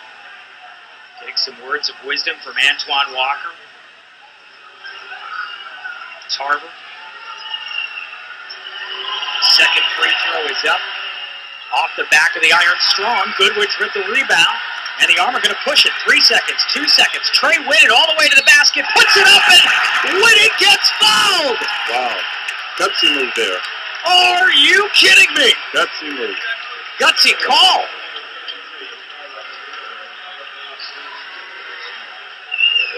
But absolutely the right call. 95-93. Oh, and it looked like the Red Sea just parted there. Yeah. Big free throws here for Whitted. 0.7 seconds left. The first one is up and in. All right, now you can take a big free throw. Trey Whitted takes a walk back to center floor. A 71% free throw shooter on this season. Trey Whitted can send it to overtime with this free throw, and he does. Now there are 0.7 seconds on the clock. In theory, that is enough time for Idaho to get off some kind of a quick shot off of the line. Timeout on the floor as Trey Whitted is mobbed by his teammates over there at the other end as they head into the timeout, and rightly so. Those are some clutch free throws from Trey Whitted, who has had himself a strong fourth quarter here. 10 points, 2 threes, and 2 huge free throws for Trey. Tied at 95, 0.7 seconds left, and I go back to that Celtics-Knicks game from earlier in the week, Casey. We saw 0.4 seconds was not enough time for Amari Stoudemire to catch, turn, shoot, and hit a set shot that would have won it for the New York Knicks. Right. And after the game, Amari did say, if I had 0.7 on the clock, we'd probably have the win. Right. Plenty of time. So 0.7 is enough time to catch, set, shoot, and score in theory, but it's got to be quick. But they don't need a three-pointer, they just need a bucket. Luke Jackson will take the inbound. L.D. Williams will get in his face. Antoine Walker is on the floor with 27 points and 5 threes. Jackson into Walker. Quick turnaround jumper falling away. No, and we're going to overtime. Just like that. That was the right idea from Luke. Getting it right into Antoine Walker to see if he could hit that game winner. Couldn't do it. And we've got bonus basketball here from the Mass Mutual Center. Tied at 95. We'll keep it right here as we set you up for the overtime here on NBA.com/D-League on the FutureCast. And I'll leave it listening out there at ESPN 1450 The Hall. Yet another fantastic finish to an Armor home game. Yeah, we have seen overtime twice over these last 6 games here. Right. Double overtime once. And this time it wasn't James Curry hitting a big 3 to send us in there. It was 2 huge free throws from one Trey Whitted. And you like to see that, the way Trey Whitted works so hard. Right. Kind of almost the unsung hero. And when Terrence Williams and Craig Brackens had come back to this team, Williams and Bracken's presence almost forced Whitted to become the forgotten man on that bench. Right, a little bit Leggett too, and so he's shown up. And Trey just having the presence of mind to just bring it down court and not stop somewhere and try to make a shot on the run, but go all the way through and say, all right, it's either I'm making the bucket or I'm going to get fouled. So it might have been at 6 seconds. Yeah, there was 6 seconds left on the clock. 6.8 seconds on the clock, yep. So great job there to get into this overtime situation. So now the situation with overtime, and if you weren't with us for any of the previous overtimes that the Armor have been through, we will reset it for you here. The new rule this season in the D-League, it has gone from 5 minutes in overtime to 3 minutes. And after a couple of overtimes here, including that double overtime game, Casey, I really like that 3-minute rule. It really makes it interesting. You can get the pace of the game fast a little bit. It's not dragging out. And, you know, a team that's running up some points probably has a better chance of winning the game. But I remember that happened last time where Springfield had 2 3-pointers, but that still wasn't enough. And they were able to lose on a... Actually, there was a dunk with a few seconds left that got them into the second overtime, and that was unfortunate. That was back on the 17th of December against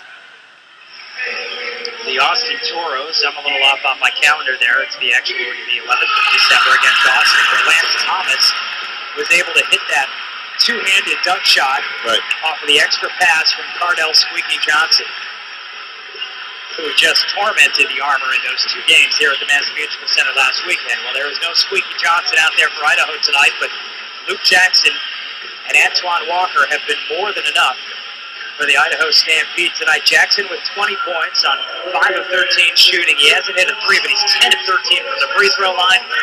Antoine Walker with 27 points leading all scores, 10 of 21 from the field, 6 of 11 from beyond the arc is Twan, including 1 Walker wiggle.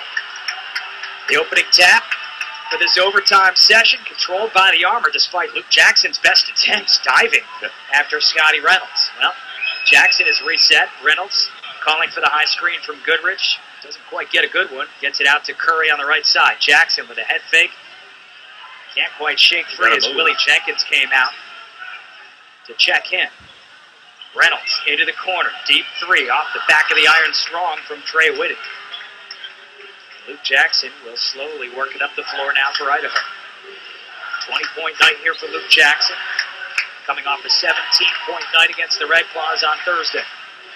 Now Antoine Walker had 25 against Maine up there in Portland.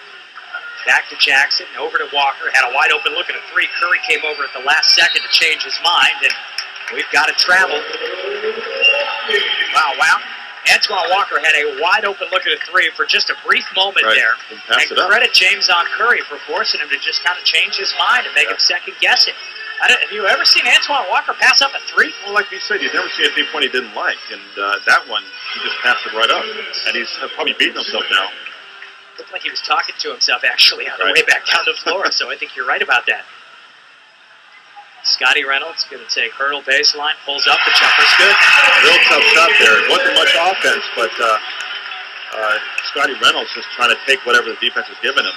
10 points now for Reynolds, who through the first 3 games of the season was averaging almost 24 a game and has cooled off considerably here. He's still capable of those big shots. Walker back out. Here's a head fake from Jenkins into the lane. Maybe took an extra step. Maybe got away with it. Jackson beyond the arc. Got to hurry up with 3 to shoot. Jerry Smith, good defense. Jackson gets it to go at the last second. Oh, credit Luke Jackson.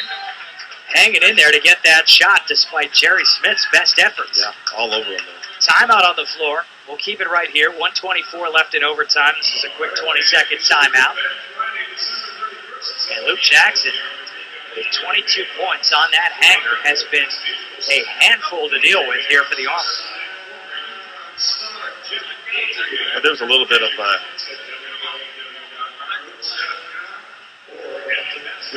exchange there, I think, from Coach Whitted and one of the officials. Now, there has been a lot of discussion from both players and coaches alike, and our 3 officials tonight, Sir Alan Connor, Janetta Graham, and Marcus Clayton, certainly earning their game checks tonight. Oh, yeah. Tied at 97, 1:24 on the clock here. The Springfield Armor will next be in action after this on Christmas. Nice long break, and then out on the road Christmas Day at Fort Wayne, and then right back up to Portland, Maine for back-to-backs on the 26th with the Maine Red Claws. The Idaho Stampede will head up to Maine tomorrow, where they look to rematch with the Red Claws from Thursday's go-around. So it's a quick turnaround for Idaho here tonight. Vernon Goodrich with the ball on the right post. Kicks it out to Smith, 3 in the air. Oh, Jerry Smith! Big 3, striking a pose after as well. See if they can hold him off with some D here. Demir was that 3 just taking forever to get down. 15 points for Jerry Smith.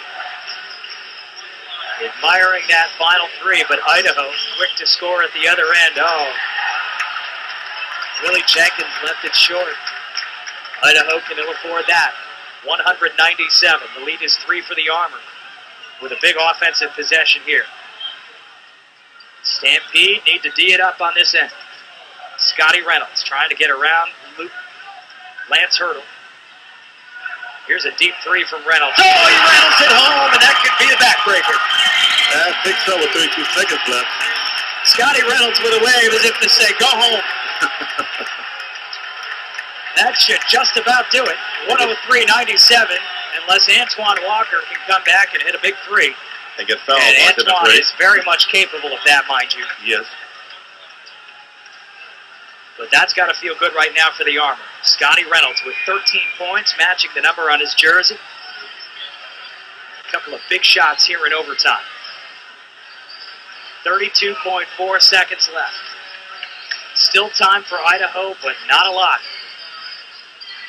And if you're Randy Livingston right now in this timeout, KC, you are most likely drawing up some sort of a 3-point attempt right now because that's pretty much all you've got left. Down by 6 with 32 seconds on the clock. For sure. And you've got some players on there that can shoot that three-pointer. Antoine Walker is 6 of 11 from beyond the arc here. But 5 of those came early in this contest, and it feels like an eternity ago, doesn't it? Oh, yeah. Right. And not to mention Lance Hurley, he had quite a few of those long threes on the side. Lance hit 3 of them, all from the left corner, which has been his sweet spot here tonight. So out of the timeout, Willie Jenkins will inbound, sideline left. It's Antoine Walker, Jenkins, Carlos Wheeler, Luke Jackson, and Lance Hurley. Jenkins looking into Jackson. Jackson in the corner, going to try and shake 3 on Smith. Jackson with a turnaround follow-away jumper, and it's good. Smooth shot by Jackson, but the Idaho Stampede still down by 4 with a quick foul here. That changes things just a little bit. Oh, yeah. That was a real good job. They didn't go for the 3. They went for a quick 2, which is what Springfield needed to do. And as a result, they're pulling in closer with 26 seconds left, which is plenty of time. 26.8 seconds. Idaho down by 4. The Armor with the ball. D. Brown going to call a timeout here. 20-second timeout, so we will keep it right here. Let's check out some other scores from around the NBA D-League here tonight. Take a look at the other action, and a reminder you can watch all this action at NBA.com/D-League on the future cast. It is Utah in the lead against Sioux Falls, 61-53. That game with 8 minutes left in the third quarter. Out in Sioux Falls, Rio Grande Valley at Bakersfield in a doozy right now. That game just under 6 minutes left third quarter. Bakersfield up 65-63. Vermont's spectacular product, Marcus Blakely, with 19 points right now for Bakersfield. I know D. Brown really wanted to try and get Marcus Blakely on draft night. And when he couldn't, thought Scotty Reynolds was a good option as well. And proved to be a good one. Absolutely. In the third game of the night, also in the third quarter, Texas up 64-61 on Dakota. Here in Springfield, after the foul, we're going to march it down to the Armor end of the floor where Springfield can add to this 4-point advantage. See if Scotty Reynolds can do the trick like Trey Whitted did. He's an 86% free throw shooter. So let's see if he's able to drop 2, get more distance. Reynolds walks up to the line. Toes it to the right. Spins it. Sights it. Shoots it. And rolls it in. Scotty Reynolds is a guy that's hit a couple of clutch free throws or 2 in his day. No stranger to this kind of pressure here. Especially the Big East. What a spectacular career he had at Villanova. Yeah. So much fun to watch every March. It's the second free throw, and Luke Jackson quickly up the floor. Jackson going to drive, stripped by Jerry Smith, and Vernon Goodrich just pounds the basketball in disgust in the floor. At that foul call, and you better watch it here. Yeah, you got to be very careful not to have those kind of lapses, especially technical fouls, because they get the shot and the possession. But it took Luke Jackson, to his credit, only a few seconds to get it beyond court. He's very quick at that. Look, when Luke Jackson's healthy, he's a very, very good player. Staying healthy has been an issue for him, but if you go back to even after his Cavs career, when he was with the Toronto Raptors, had a career-high 30 points in the NBA back in 2007, and that was actually in Toronto's last game of the regular season that year. He's never really caught on with the Cavaliers, and misses the free throw right there, trying to go for his own rebound. Knocked it out of bounds and kind of slaps his hands together and said, oh, well, I gave it my best shot. But what about the hustle that Luke had? That is, you are going to... L.D. Williams will inbound from in front of the Stampede bench. Carlos Wheeler, I think, discussing with the official just how close he can get right now. Right. Wheeler, if he gets any closer, L.D.'s going to be wearing him like a garment.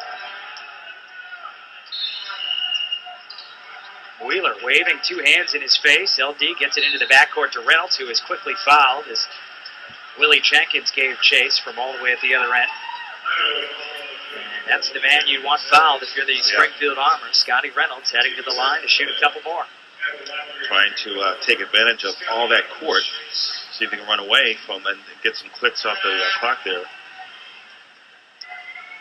15 points for Reynolds. He's looking to add to it here at the line. Scotty. Perfect 4 for 4 from the line tonight, make it 5 for 5. So the lead is back up to 6 here for the Armor. Now, your thoughts on Antoine Walker here tonight and the way he played, Casey? 27 points for Antoine, 6 3-pointers. Well, I mentioned that he was going to get his 20. It's how hard is he going to work for it? Luke Jackson off the miss. Grabs the rebound, and we'll see if Antoine's got another 3 in his back pocket here. Perhaps a miracle for the Idaho Stampede. But to your point, how hard is he going to work? That is the question here in the D-League. Tonight we saw stretches of effort, really good, strong effort, and good play from Antoine Walker on both ends of the floor.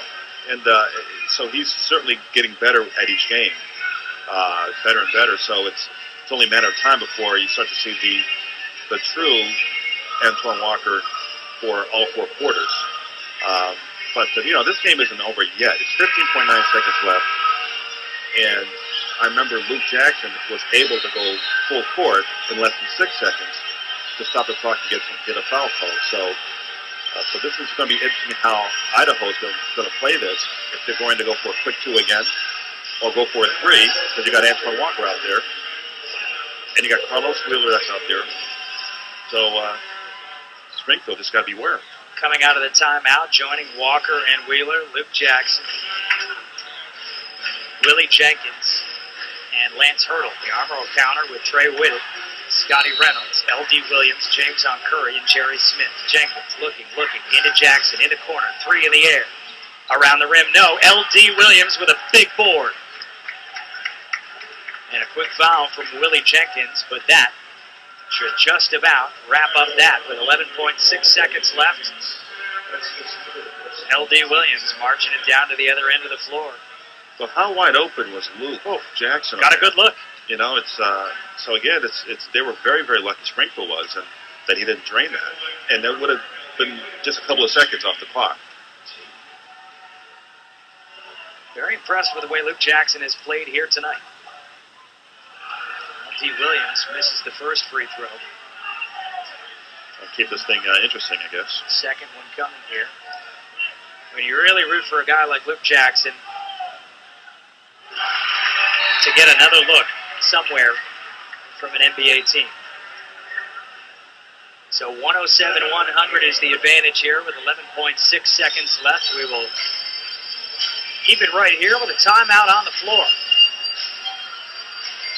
I want to thank all of you watching here on the FutureCast at NBA.com. While you're there, we'll finish up some Christmas shopping while we wait for this thing to play itself out here at the Mass Mutual Center. You can watch the FutureCast. And still, from the D-League homepage, go up to the right corner, click the shop button, get yourself to the D-League store, get yourself some D-League gear. Maybe you want a Springfield Armor hoodie. Our FutureCast director, John Picard, just got himself one of those. Yeah. Got to admit, I was eyeing it a little bit. And it looked very comfortable and very apropos given the weather out here. Really? Boy, it is cold. It's December, Yeah. We have to put up with it. We live in New England. Oh, Antoine Walker wide open for 3. Oh, he wants that one back as he missed it. Off the front, the rebound controlled by Smith. Luke Jackson ties him up. Everybody was running around there and left Antoine wide open. Maybe they forgot he could shoot the 3-pointer. And he will. 12th three-point attempt of the night for Walker, who is now 6 of 12 from beyond the arc, 50% tonight, though he was scorching at one point earlier, 6 of 8, so he has missed his last 4 3-point attempts. Jerry Smith at the other end, working on a 15-point night. Padding it with his first free throw of the night, second one coming here for the product of Louisville, who was such a big help to Terrence Williams while he was here, as was team ball boy Carlos Gonzalez. 13-year-old pulled Terrence aside, as we have heard now on NBA TV. They talked to Carlos. Luke Jackson goes end-to-end for the two-handed slam. He'll finish with 27 points, just as many as Antoine Walker, but it's the Springfield Armor emerging the winner in Walker's return to Massachusetts.